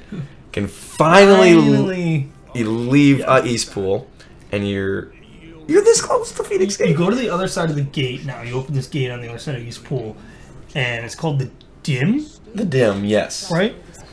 And it's just ravaged by the blight.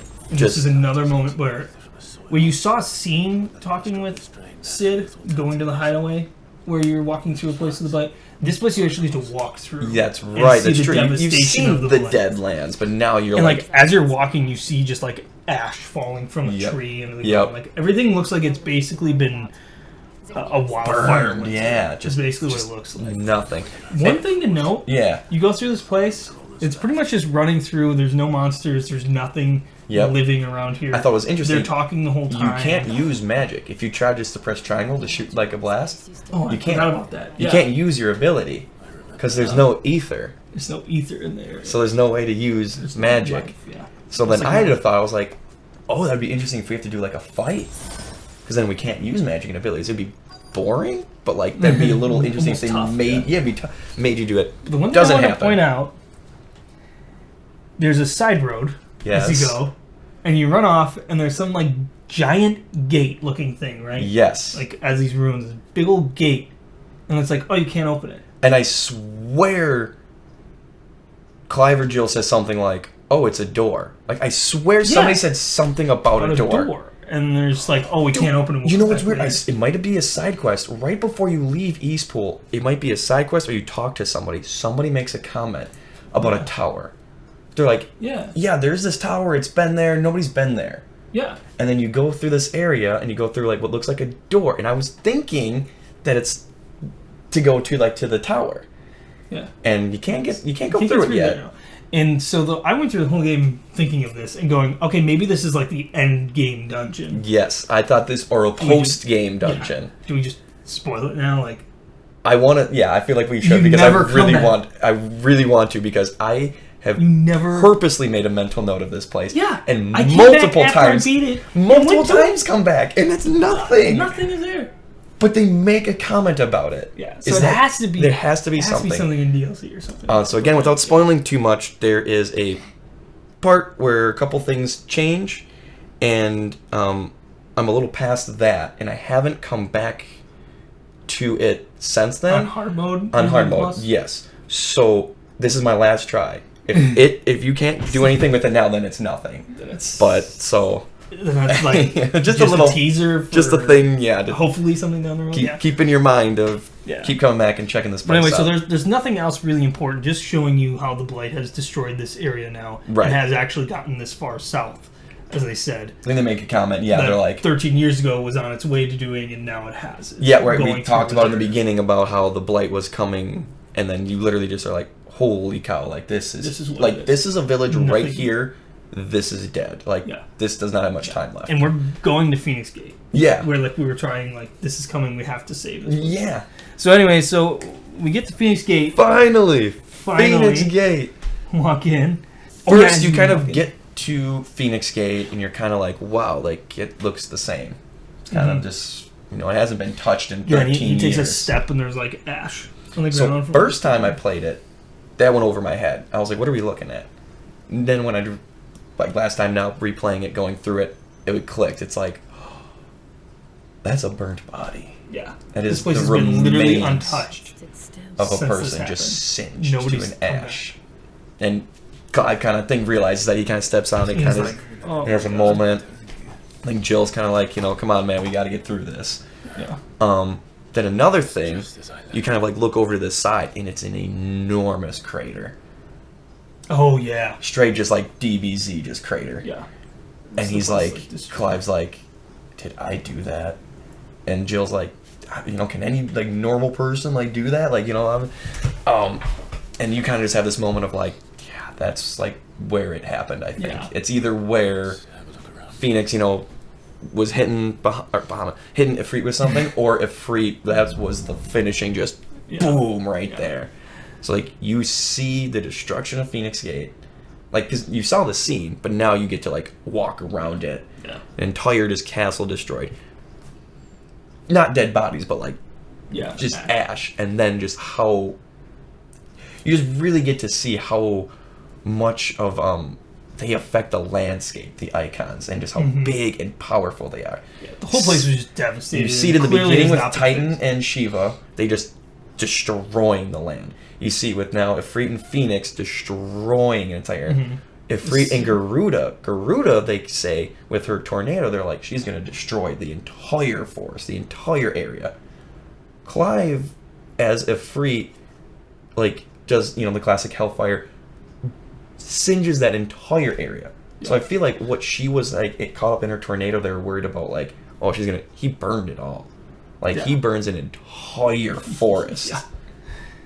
So it's like, again, now you see the destruction, like, whoa. So so you see that, and then you walk a little bit, and you walk through like a little gateway thing, and then you see the hooded figure.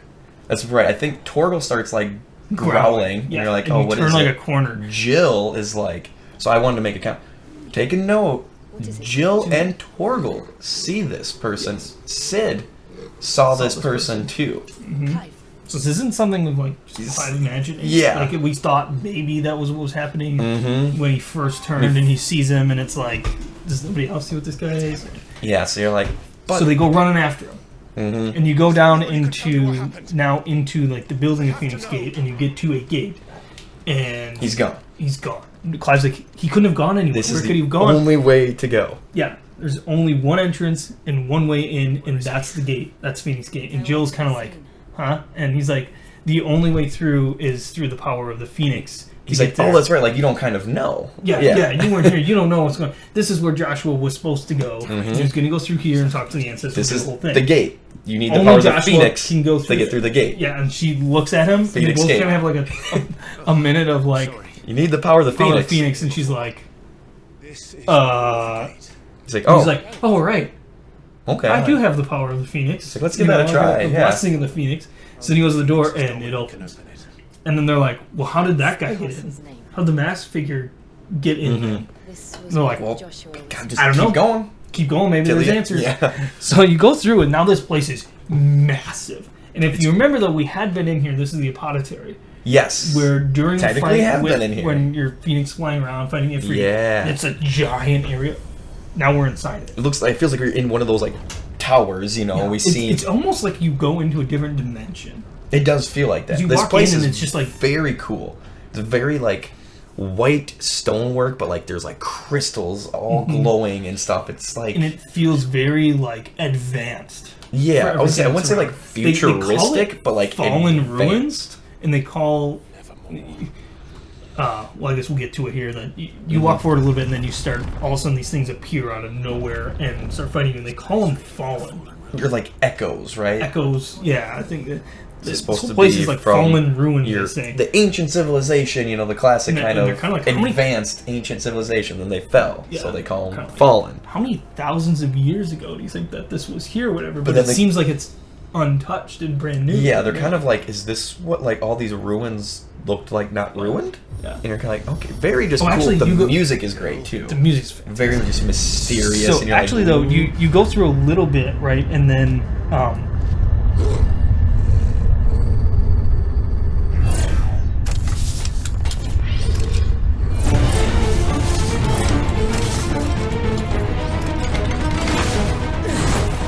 What do we do? The usual.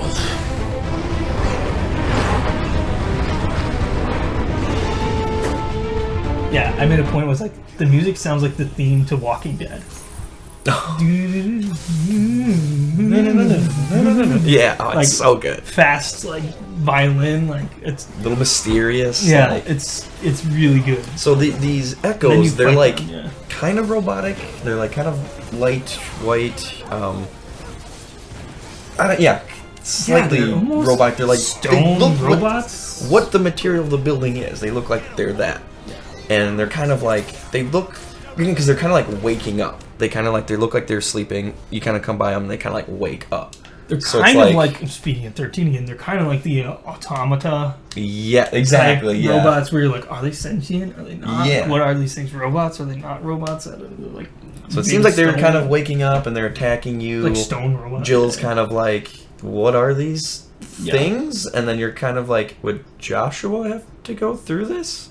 Yeah. And kind of like, maybe not. They would probably give the Phoenix, like they probably want to attack the Phoenix. Maybe it's like a security system that's, thinks we're an intruder. So you're like, oh, okay, maybe, like that's what these things are. So you're going along, you're going up and down elevators. I think they start taking you like left and right on these like platforms that going, Yeah, you do a bunch of them kind of things. Now, did we mention too that this is now a stage? Yeah, so If yeah, you you're mentioned that this is now like one back of in the the stage, right? And so yeah. now here, after a little while going through this stuff, then all of a sudden you get to a point and a big one of these guys shows up, and I call them the Iron Giant. I don't That's remember what right. I was saying his because I name had actually is, but he boss looks very question similar. mark because I couldn't remember if you do fight a boss like or not. Yeah. That's So you fight Iron him Giant. at- It's totally Iron kind of Giant. like It's Iron this Giant. it's this version of like Iron big Giant. sword, big bluish, Armor kinda, like yeah. thing, almost Big looks hulking like thing, man. Golbez, Yeah. or Garland. X-Death. Yeah. Garland. Yep. It's Yeah. like kind of like that. Big sword, fun fight. I remember the first time playing through. Tough. Was He pretty has got- difficult. he's got I think some I used good almost all my potions. Wide moves that are hard to dodge. Yeah. Well, it took a while. Now, you're gonna fight more of them later, and now I've gotten used to his move set. But like first time through was like tough getting the timing of dodging his abilities and learning when to attack, when not to attack. Right. I forgot about that guy. He's a pretty fun fight. I think it's still. Then I think you come to one point, and there's this weird, like, almost like egg, like circle thing, and you're like, "What is that?" Like, probably where we gotta go. Do you kind of remember like that? It's like a weird shape. It looks There's a bunch like of weird things an that keep egg. happening, and it's just very of like they don't know what they're doing. Like, Yeah, I they're think just gonna go through. And I feel like what it's this funny is. because you're like, "What is going on?" Like you feel like that, and then I think Clive and Jill literally say the same thing. They're like, "What is going on? Yeah, what are these things? What is this place? What is one point, that?" Yeah, they do make a comment and it's like, What are these creatures? And why do they keep attacking us? They're probably asking themselves the same thing. We're the ones trespassing here. They're just protecting their home. Mm-hmm. it was kind of an interesting way of like, wait, are these things sentient? Like, Yeah. what are these things? Also, Is like, this makes a you security think a mechanism? little bit, What is yep. this thing going? What are they protecting? Yes. Right, so yeah. where do you go? So you make your way through though. There's not a whole lot of other important conversation though. Right, you're Until still you just trucking get along. to- Well, there's 'cause a mural. Then I think what happens first is these other guys appear. Oh yeah, they're slightly I different. think The guy with the scythe. Yes, I think it's like a mini boss, Mhm. kind of like again. All of a sudden, it looks like just like I want to compare it to like the Rift in previous Final Fantasies, where it's just like this weird like opens and this guy Yeah. just like appears. Yeah. And It's almost like a Bleach thing. yeah, right, Right. yeah, like a little gate just kind of opens, but it just like pops They're out. just coming out and from Hueco Mundo. How do you kind of alien kind of looking? Yeah, it's like a weird, skinny, scrawny thing. Kinda weird. But, like has a giant scythe and he's throwing it. Yeah. yeah, and you're just like Different versions. What of is the this thing. thing? Yeah. And if you actually do the active time lore, I think you can kind of do it after this, because now you kind of find like he's like a bigger one, and some smaller ones kind of appear. These kind of just pop up, thin Yeah. air, blue kind of monster alien looking things. If you do the active time lore, it brings them up, and it says Ultima's Thralls. Oh. And you're like, huh? It says that already. It just gives you like a little like, you don't, these things just like appeared. You don't know what they are. Oh, it calls them that already. He calls them in already. So you can It's make one it. of those you're just like. I "I'm not supposed to know that." remember was being totally confused by that. So you can make a little mental note of that for later. So then you're going along, yeah, like you said, nothing too crazy happening, and you kind of mural. You kind of come to that like weird like circle thing. Giant mural on this wall. Bottom half of it is like cracked, so you can't really burned, see much. like, you know, yeah. It looks messed up. But the top half, and you're like, what is that? Is that Ifrit? Or is that Phoenix? Like, kind of looks like Ifrit, but then kind of see like it's got Phoenix, like wings? It's cool. It's like two. So there's like left and right wing, but then there's like 2 wings of that, and then there's like bottom wings. Again, so you're like it's almost like 4 wings. Kind of like fiery. What is this thing? And they're kind of like, what is that? I think Clive is like, is that supposed to be like a god? Yeah. Like I don't. What is this? Like, and they're like, I've never seen it before. And then Clive starts getting that headache sounding. Headache comes back. Thing. Yeah. And you're like, oh no. Yeah, so and then his ears ring is what I said. Yeah. Then time stops. Time kind of freezes. We've seen that once or twice happen. Hooded man pops up, right? And Clive, I think he's like trying to fight through the pain. He's like, like you. Who are you? And then all of a sudden, like, kind of goes down and then wakes up, and he's like, it looks like he's outside. Yeah. Or do you remember? Actually, he takes the hood off real quick. Does that happen here? I thought that was after. So it happens real quick. Takes the hood off. Oh, and it's Clive. And he's like, you know, in that kind of weird language, it's like you don't understand what the titles. Yeah, it's like, I'm you.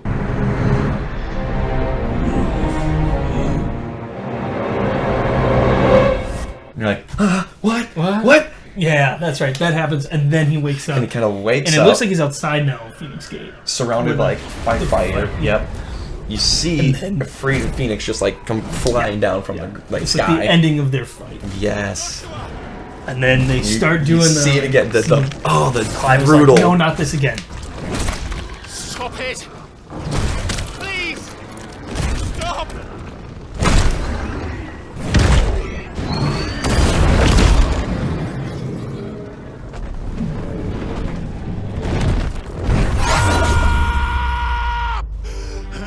And then you see I think young Clive. Young Clive, yep. Like Clive now is down kind of like on a knee, and then you just tearing see like up, yeah. the half, like lower half, and you're like, that looks familiar, and you're like, oh, that's young Clive's outfit. Clive. He puts his like shoulder on, and then he's, oh shoot, what does he say though? Like, he's like, I did this.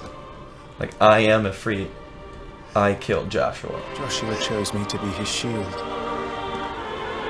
He gave me his blessing and asked me to keep him safe.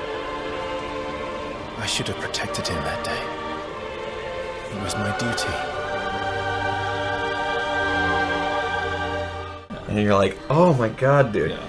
Oh. And then I think Clive even then says, he's like, basically says like, I knew it.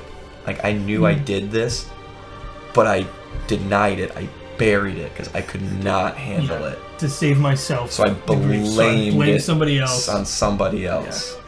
Yeah. But he like deep down, like he knew it was him, but like just he couldn't accept it because he would have just gone insane. Mm-hmm. So you're like, so then you see Joshua, young Joshua. Yes. Appears. So kind of like a little from like the like still Phoenix, a little and then just thing. kind of like disappears in flames. So he kind of gets to like see young Joshua again. He gets to see Joshua again and be like, I am sorry. And doesn't really say anything. He kind of just like, returns kind of to like flame or like energy. Yeah, I also put another part of like the voice acting again. Oh, just so good here, man. But then the young Clive is like talking like, you know what we have to do. Mm-hmm. And then older Clive is like, yes. And the young Clive kind of goes, puts his hand out, and like a fire kind of goes into it. Yeah. And then older Clive is like, yeah, like I know what we have to do, and kind of like stands up and takes that, and then the young Clive disappears like into him. Yep. But then Ifrit comes. Phoenix kind of like disappears. Yeah. And then Ifrit kind of like unfreezes. Yeah. And turns and like faces you. And you're like, and then, oh shit! You're like, oh fight shit. Giant Ifrit. It's Clive.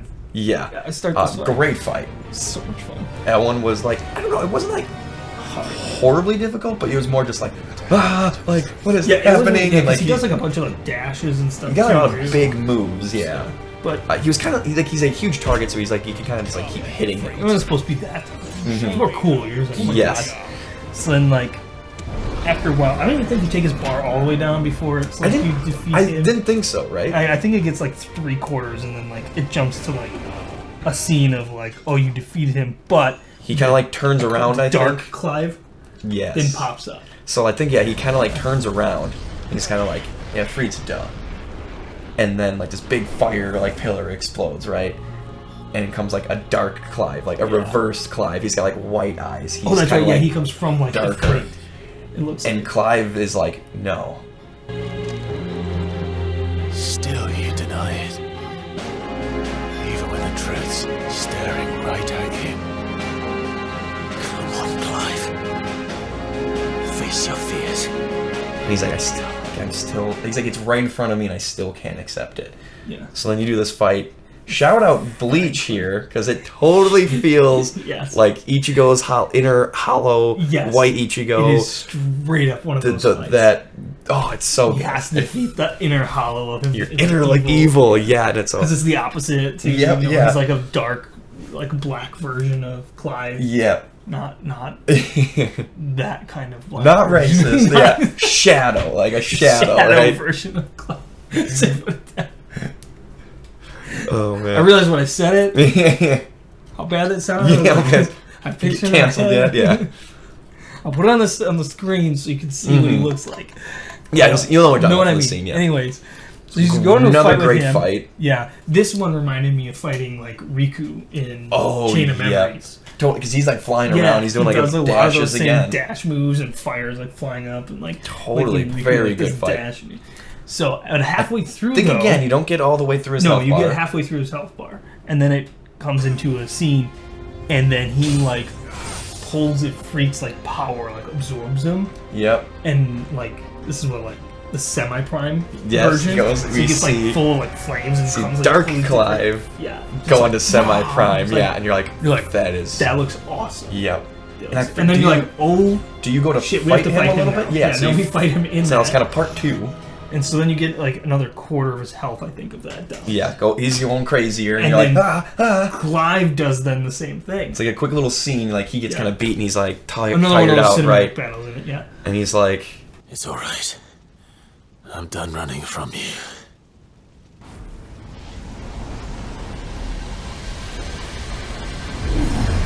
Together, then. It's time to find out who we are, once and for all. and then I think it was so cool because it's like it's a cinematic scene where it's like instead of just showing you, it's kind of like fluidly through the battle. He's like I gotta like power you up, have right? to hit square. And then you actually have to like press it to like charge it, and he, goes into semi-prime. Super scene. Looks awesome. Yeah, just like the arm, like the glowing kind of like the fire like through it.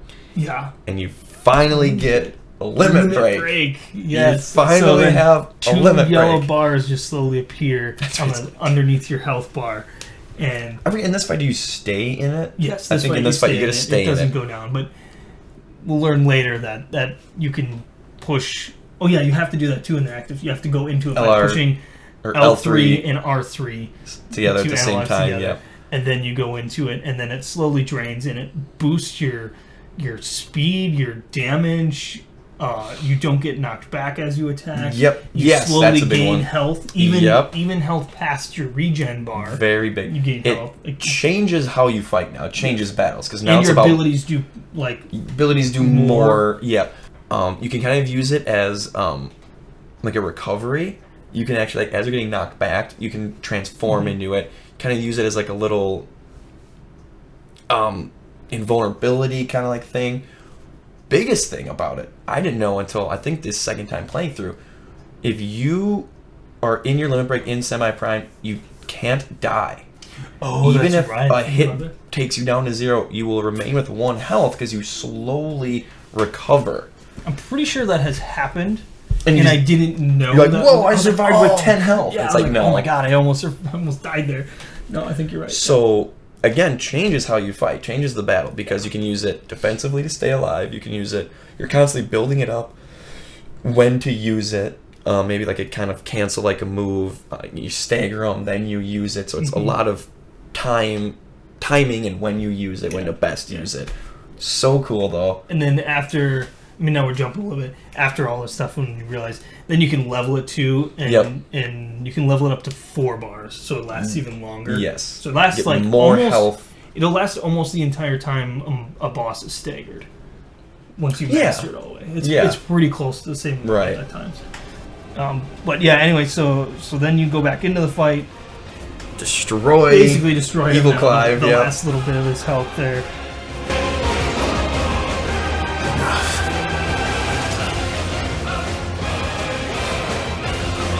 The truth of it now. You are not Ifrit. I am. And it's And then you fight Icon Battle, Ifrit versus Oh my gosh, I forgot. Yeah, you do an Icon fight as a Ifrit now. And it's going back and playing that first one, like with Garuda, you're very slow and clunky as a Ifrit. And this one, I think you gained. I think at this point is when you gain the ability to do the charge, the O charge. Yeah, so you can like charge at him as you're like feeding. You have like shift. another like combo in your and then you can add your magic burst, like anything you've leveled. I think in your tree at this point you can basically do. Yeah, as if so a lot of fun. You kick his ass, dude. Yeah, basically just kick his ass. That's right. Yeah. Okay. Yeah. And then. Yes, you will, but sorry.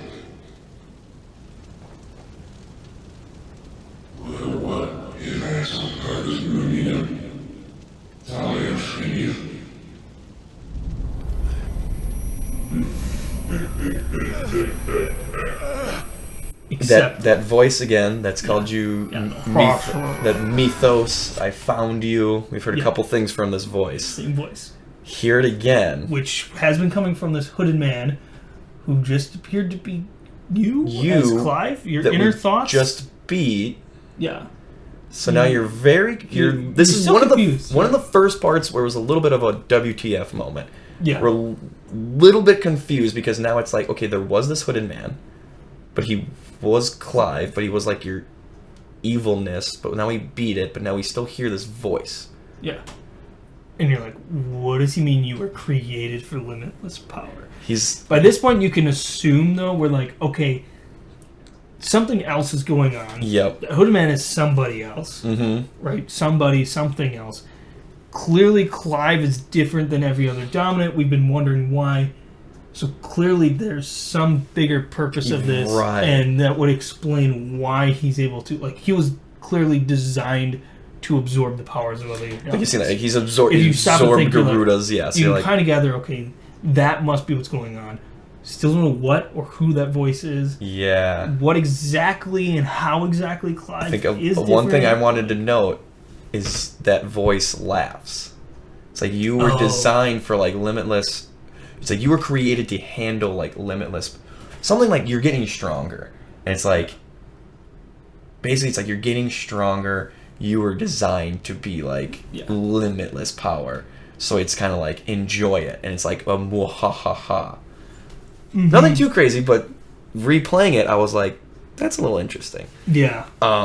Definitely gives you the villain vibes. Yes, you're like, I don't even think Clive like says anything. This must be the true reason of the game at this point. Yes, right? Yeah. I don't even think Clive gets like say anything. All of a sudden, you kind of come back to where you were at Phoenix Gate, looking at the mural. Yeah, and it looks like Jill asks, like, "Are you alright?" As if. Not a second had gone by. Or like, literally 1 second went by. It was literally like they were looking and then she looks over like, you alright? And like, all this just happened like immediately. So then now you're also a little... And he's just like... WTF. We're fine, there's nothing else here. We gotta go. The Hooded Man's not here. Yeah, he's not here. There's nothing else So now you're kind of wondering, where did you go? It seemed like your kind of inner mind, spirit, thought kind of like thing. Again, kind of like shout out Bleach of like your soul world, or you're in your Zanpakuto or like whatever. It feels like something like that. Like he kind of just, he didn't physically go anywhere, but like mentally, his spirit, his soul, his will went somewhere, fought something, and came out on top. Yeah. Jumps to now you're outside of like Phoenix Gate, the apothecary. You're outside of like the apothecary, and Jill's just like, all right, you gotta tell me what the hell happened. What is going on, dude? So, also, I want to jump in here before I forget, because we were talked about all the limit break stuff. So Yes. so you also get the 2 new abilities from that. That's right. After Yes. all this, Yes. like, So after these scenes, you get to look at your I'm jumping a little abilities. bit ahead Yeah. since we already talked about the limit break. I want to throw it in before I forget. So great. along with being able to upgrade the limit break, you get 2 new abilities. Will-O-Wisp, I believe is what it's called. I always want to call it Will-O-Wisp because that's like a common enemy, but I think it is Will-O-Wix. It's like W-Y-K-E-S. Will-O-Wik? But it looks like wisp. You know, like you would say, like you get like little balls, fireballs that just circle around you, make you invulnerable while they're up, or take less damage. I think. Or is it 0 it's damage? like both. I think it reduce damage or can like negate it. Yeah. And then does damage to them like as it's spinning. As it like if you get close to them. I love this move. I feel like being if younger, I wouldn't have used it because I'd be like, that's stupid. That's like a defensive move. Yeah. But like I use this move most of the game. It's great defensive because you can actually take a hit or two and keep like attacking and you don't get hurt. That's huge. It may not seem like it does much damage or stagger, but you'd be very surprised how fast you can take down their stagger gauge going into limp. Yeah, doing that move, doing the Will-O-Wisp and then going into like limit break and just doing your new combo like attack. It just like and then it's great to keep the once you stagger them, the amount of hits to rack that up because your whole goal stagger them. You want to get to the max like combo damage. Yeah. And this thing is just hit, so that gets up there right away. Yeah, you're right. So love that move. See, you use that one the first playthrough. Then I use the other one, Ignition, where he just is like powers for a second and then he just dashes forward. Fire and, dash, like fire dash for like a long time. And I feel like he's got like it says he's like little monsters. Oh, you can just gather all of them up together in like a ball. So you can just like do a circle and it like gathers all of them. And what do you end up just doing? Yeah, you just one shot them. It literally gets to be the point. That's basically just like how you start and end the fight. Is like you just go gather everybody up and then you just like slice them with your sword. And I would do it for the longest time. I had it this way where I would do that and then afterwards he kind of like launches them. So if they survive, they go flying and then you just do heat waves. So like the long range blast. So you just like shoot them from there and then you can shoot an energy blast or whatever. I was just like, because I typically probably do Garuda where you just grab them, bring them right back, right? Yeah, it's so much fun. But anyways, so great move. You can use crowd control because again, like we're saying, little guys, you can just go gather them up. It's still good against the boss.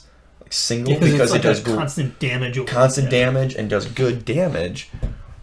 I stopped using it though because it takes a while, and so then when I would stagger a boss, it would take almost like half the time they were staggered to do that move. Where I was like, I'd rather do a move that was good because again, it's multiple hits, so it builds up that counter again.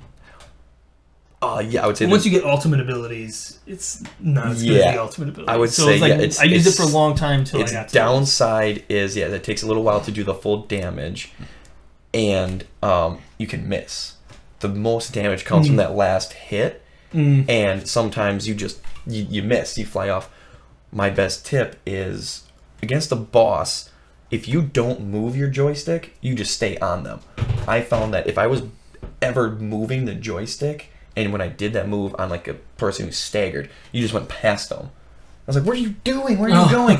If you don't move it, you do your button, your ability. He just like goes straight and just like keeps hitting him. But otherwise, dude, like then you just go flying elsewhere, and you're like, "This move is stupid." Like, so I can see it. It's a pretty short cooldown too. I like. Yeah, both of them they're pretty good. You can just spam those. The other thing to main note is that they work on phoenixes. Yes. So it's not like Ifrit is its own circle ability. Nope, you still only, at this point, can only use 4. It's 2 abilities that can be added to Phoenix's I think once you master it, you can put it anywhere, but... Right, same thing with everyone, but like, before mastering it starts which is a bummer. Yeah, I kind of wish you would have been. You kind of, still want to use Phoenix's abilities because they're good, but at this point, you've used them for so long that you're probably just going to swap them out. Yeah. But anyways, so... That's the ability aspect of what just happened. Then afterwards, though, we're outside, and that was where Jill and Clive were just kind of like a chat of like what happened. She's like, "What happened?" Clive kind of is just like, "Yeah, no, I am Ifrit." I did do this. Yeah. But he's kind of coming more from a place of like, it wasn't necessarily my fault. Like, I wouldn't say more at of an peace with it, but like, yeah, it was more of an understanding. Yeah. And like, he's like, I did it, kill Joshua. However, like, more of the knowing of like, it wasn't my fault. Like, Ifrit just appeared. And now he's like, kind of like, now I have to figure out. Yeah, he's like, I am the dominant of fire. I am Ifrit. I did do this. But there shouldn't be a second dominant of fire. Like, like he says, like, there shouldn't be. Why is that? Like, there is something going on. I need to find out why, like, this happened. Yeah. So it seems like a little bit better. He's not as, like, down in the dumps, right? And so then they start to take off, and then this scene, it still gets me. Yeah, I'm still thinking about what happens I made here. more notes about it. It's one that kind of goes over your head. A little There's bit. a line that goes over your head the first time Because a lot just happened. This is a little bit of a story dump here.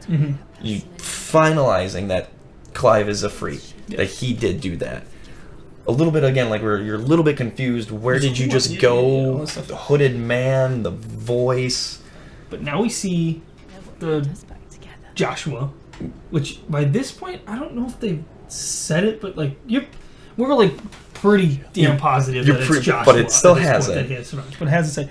But you see him, and he says, "The de-hooded man now." yeah, the de-hooded man.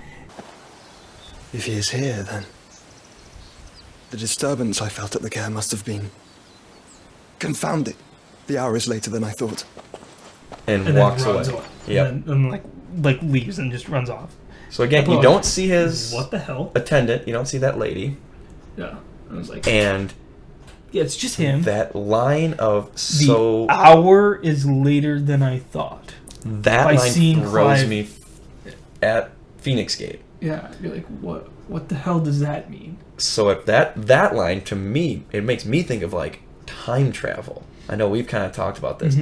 Also, my mind starts thinking like, okay, did something weird happen at Phoenix Gate? Joshua survived, somehow like goes to like the future. That's where he's been. Yeah, and then now he's coming back. Yeah, because he talks like he's supposed to talk with the ancestors. They keep saying, well, how does he talk with the ancestors? Yeah, like is there some sort of time travel thing? I don't know. So like, he knows like something's gonna happen, and then now is seeing Clive at Phoenix Gate. And it's like, oh, this is like sped up now. Yeah, but at this point, you don't know. At this point, anything. it's a little confusing. All you know, you're just like, that's a weird line. Yeah, the line before kind of helps when he says he's like the disturbance at Caer Norvent. Yeah, he kind of stops, but what you figure is he's saying, because I don't think it's said it yet, but like I don't know, I think it's just dominance can kind of sense other dominance. You've kind of seen it. Yes. Benedicta has like a little shing, and she kind of is like, oh, he's here now. Yeah. You've kind of seen that thing, and you saw him notice it when he was wearing the hood, and he was in that hallway, and then he like stopped and looked up, and was like, "What was that?" And he's like, "Oh, it's nothing, right?" So now you're kind of like, okay, so he's talking about Clive at that point, kind of realizing like, oh, he's like that dominant. I felt that care was him, was Ifrit. So at this point too, you could be thinking he's after Clive. That's what I started. That's what I was thinking. And you're starting to think maybe Ifrit is the bad guy, right? Maybe Ifrit and is the he's voice. Like, and he's actually like, I remember that was kind of what I was thinking at first. I think I agree. Because then it seems Ifrit is actually like controlling Clive and something. Yeah, Joshua is like, oh, like knows like he awoke the power as Ifrit, and it's like, oh no, like like. He's getting stronger faster than I thought. Yes. I need to do something. Again, without trying to give away too much, let's just say it gets explained. You kind of figure out. I don't think it's really like time travel. It seems like it's more of like there is this master plan, and it's ahead of schedule now. Yeah. So like we gotta go do something. I think that's probably more of what it is. But again, now you're just kind of like a little take a breath now after that a lot happens, right? Yeah. You're a little you kind of sit there for a moment like, what the heck? Okay. So then we got a little bit more here. So the next one though, we jump now and we see Kupka. If you remember Kupka, who was Titan. Oh, this is when it happens? Yeah, this scene happens right after then Joshua, like, leaves. That's right, because I remember in my mind now thinking this was a big story dump. Again, a lot happens right now. Yeah. So this one, I remember I made a note in the towards the end of the last video, and I said, hey, remember that Sid walks away from Benedicta. He leaves a necklace on her. He leaves the necklace on her, and he walks away from the body. Goes, Clive picks Clive up and leaves. Mm-hmm. Does nothing with Benedicta. So now we see Kupka we jump to Kupka with some guy who held a box to him. He's looking like he's in like a throne room. Throwing a fit. Yep. And is screaming, punching things, and he said, "Who gave it to you? Like who delivered this? Delivered this?" And the guy said, "Well, the man who gave it to me said his name was Sid." Yes. Or like the man who paid me or gave it to me, said his name was Sid. And to deliver it to you. Mm-hmm. And it turns out, it doesn't show you. Doesn't show you. But it tells you. Specifically say it, but you get the picture here. That it's Benedicta's head is in this box. Mm-hmm. And Kupka. Sent to Kupka, and if you remember, the very beginning, Kupka and Benedicta are getting a little frisky. Mm-hmm. So if you remember, they obviously have a relationship. He basically says this like, yeah, you know that he now loved he's her. really coming out. Yeah, really like, coming out that he really did love her. He's Kupka is going crazy. Yeah. What we assume to be Benedicta's head in a box. Somebody says Sid delivered it. I think he gets down and he says Benedicta. Oh, like, yeah. Oh, my Benedicta, what did they do to you? Yes, yes. Like, oh, it's just a box, so it's her head in a box. Oh, okay. Yeah. As a little, mention like the comment, I don't know, hopefully it's still saved, mention the comment about he has, like, basically says, like, Sid, this is how you repay me. So it seems like they have more history. Yeah. It could be just because Sid's trying to save the bearers, and Kupka just, lets them run around and didn't care. So then we jump, though, back? And we're getting back to Eastpool. Yes, okay. Clive and them. And it shows the scene. Actually, no. And you're like, oh, yeah, like, probably. You open the gates to Eastpool, and you just see dead bodies. Yeah. Still getting, like, stabbed. That's right, it's in the middle of it. They're being slaughtered in the middle. And again, just... And yelling, they say something of, like, leave no bodies left behind on Lady Annabella's orders. Yep, yeah. Right, and you're like, why? And it's like, no, like, get rid of this, like, filth or something like that. And Clive's like, these were people. These were innocent people. Yeah. So again, you just, as the player, are, like, angry. Yeah. Again, this game just does such a good job of just, like, you feel it. Again, the voice acting, Clive, just screaming. Yeah. Like, at them, like, these were innocent people! Yeah, and so you go on a little rampage and killing everybody. Yep, yeah. And it's like trying to kill the bears. And it feels kind of perfect. Like, you have your limit break, you go in limit break, you do your ignition, like, you're just like, you want to kill these people, man. Like, so... That's a pretty sad scene. Think and a little bit of a mini boss fight with like somebody, like you said, mentions like Lady Annabelle's orders, like Clive's mom's order to slaughter these people. So I felt it was a little bit like you stayed a little too long here. You spent the night, couple people called you out, and just word kind of got out, like, because you're still an outlaw, basically. You're wanted with Sam Breck, so I feel like some word kind of got out, and they kind of come in and just slaughter this whole village for like helping Clive and Jill believe. That's what you're led to believe for a very little time while you're doing all this. But after then, you kill everybody and whatnot, and then you kind of decide. Then they kind of make a decision and they go, all right, we're gonna join Sid. They're like this is messed up. This is messed up. Yeah, we need to help Sid join. And as they leave to go back to hideaway. You even real quickly, actually, you see.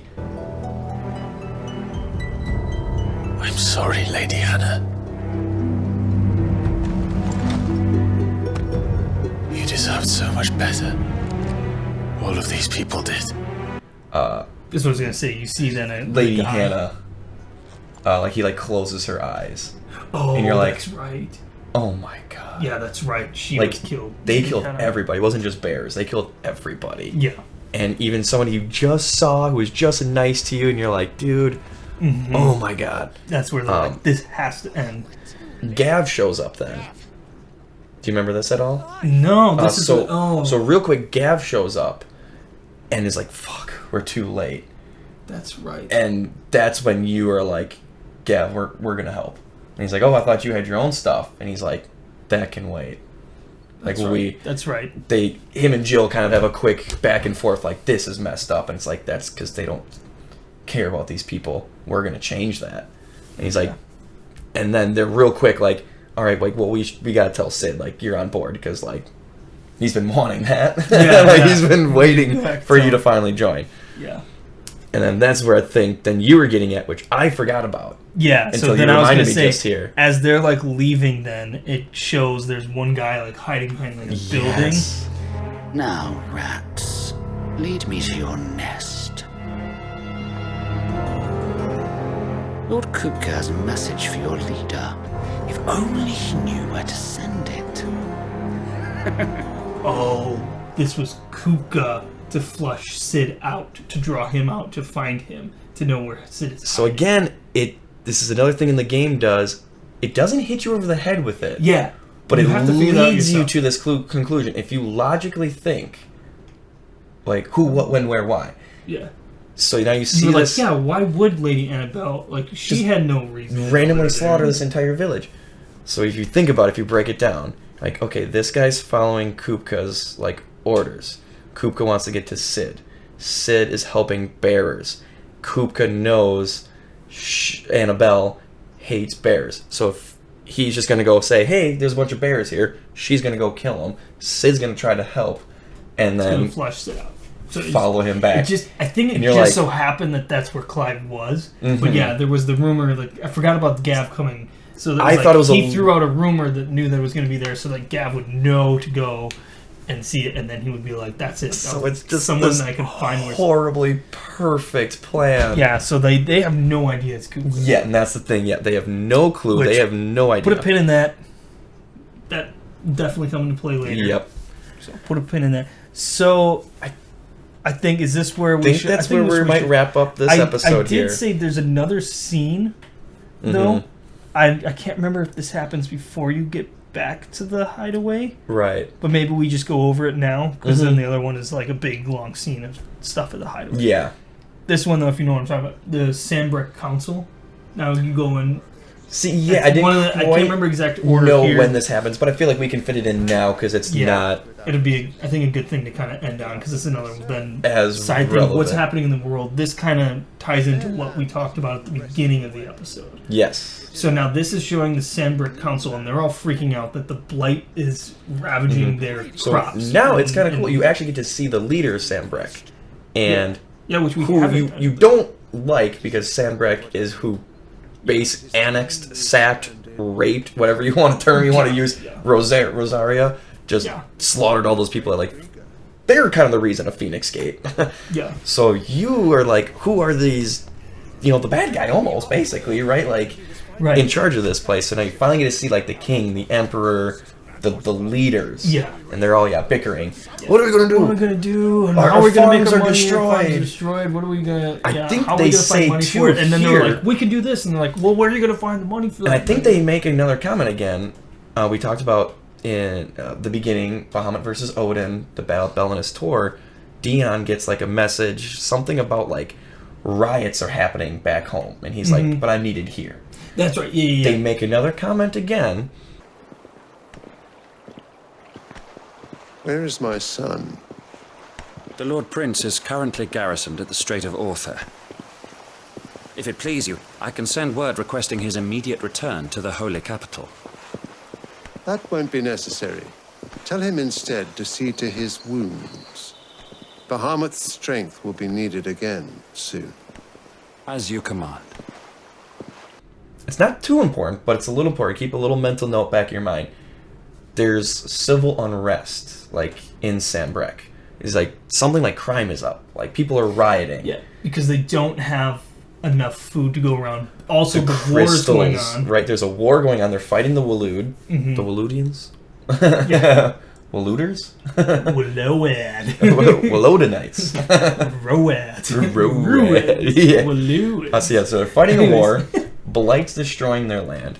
People are rioting.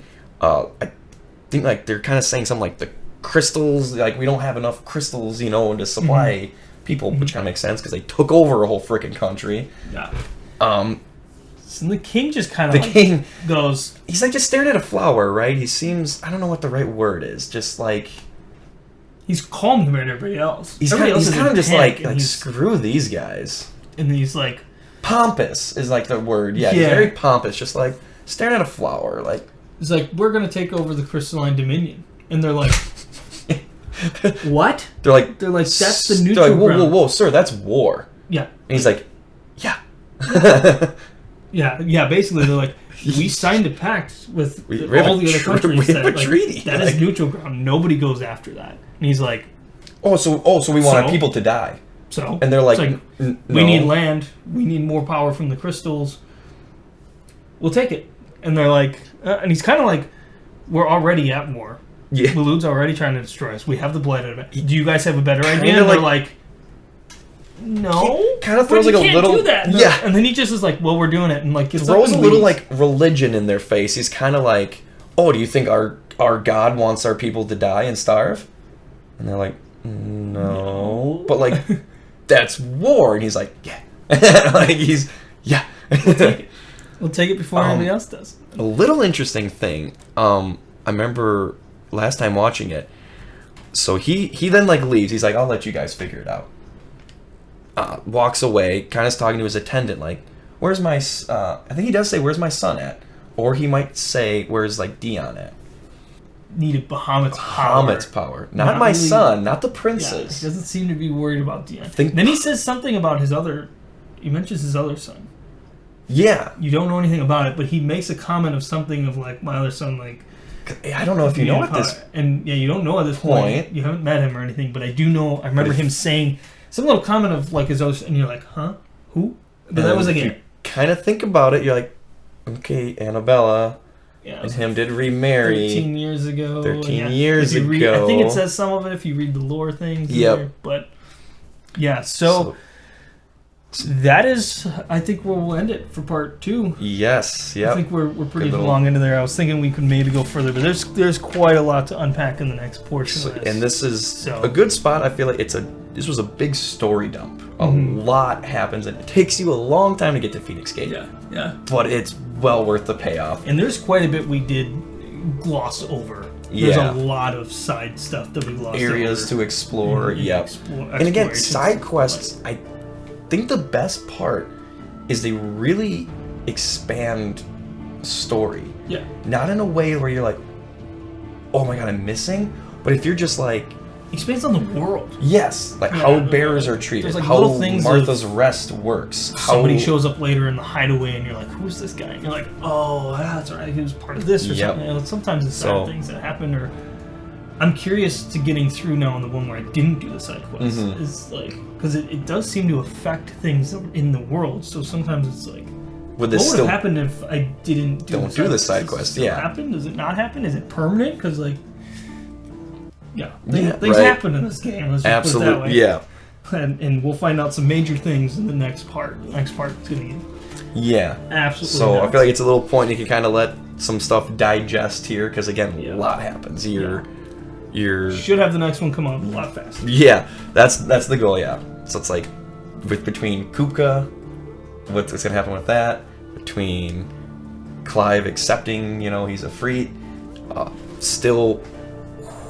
The voice, what is, what is this voice? Who's this voice? There's a lot of questions. Who really is that Hoodman? Is it really Joshua? Yep. Is he good? Is he bad? What's he after? Who has to be stopped? Yeah. Was he part of the voice? Yep. Like, is he doing it a time? I don't know. There's so many questions to this point. Now Sambrek going to war? How does that tie in? Yeah, like that whole other part of it. So a lot to sit and think about. So I think it's a good spot to kind of so good. Stop that. Good stuff. So, we're not gonna put out the next episode sooner here. Yes, I hope. Sorry for the wait in between. Yeah, there's very busy. All right. Well, Anyways, thanks again for watching, sticking around if you're this far into the video. It's hopefully not as long, but it looks like it's going to be another long video. We can't help it. But this game is so fantastic. So much to Even talk playing about. through all of it, I mean, I see some flaws now playing through a second time, but it's still well up there. Just in top. The amount of top good 5, probably. Yeah. Outweighing the bad. Yes, the story alone is just. I think the story alone to this game, top 3, top 2.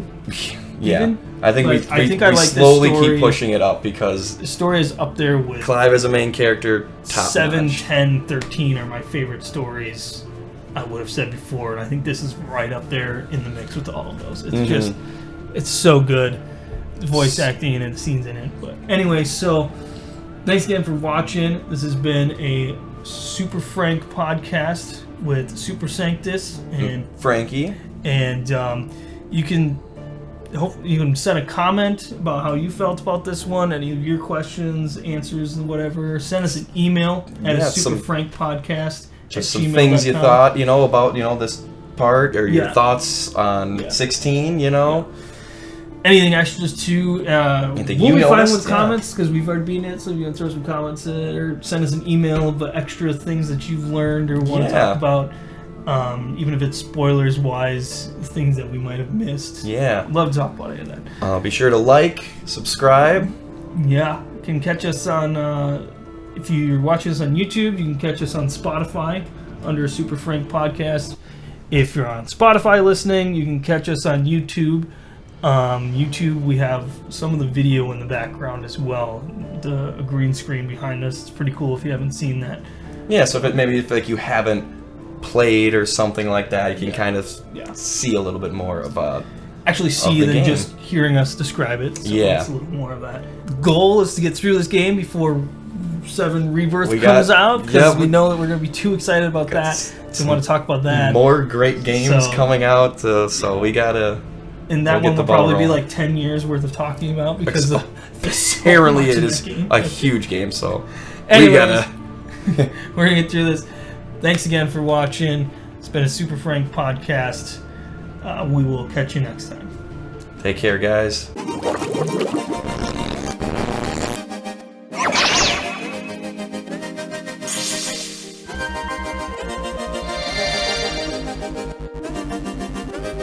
Listen to my story. It all begins here. I know. This is a one-time gig.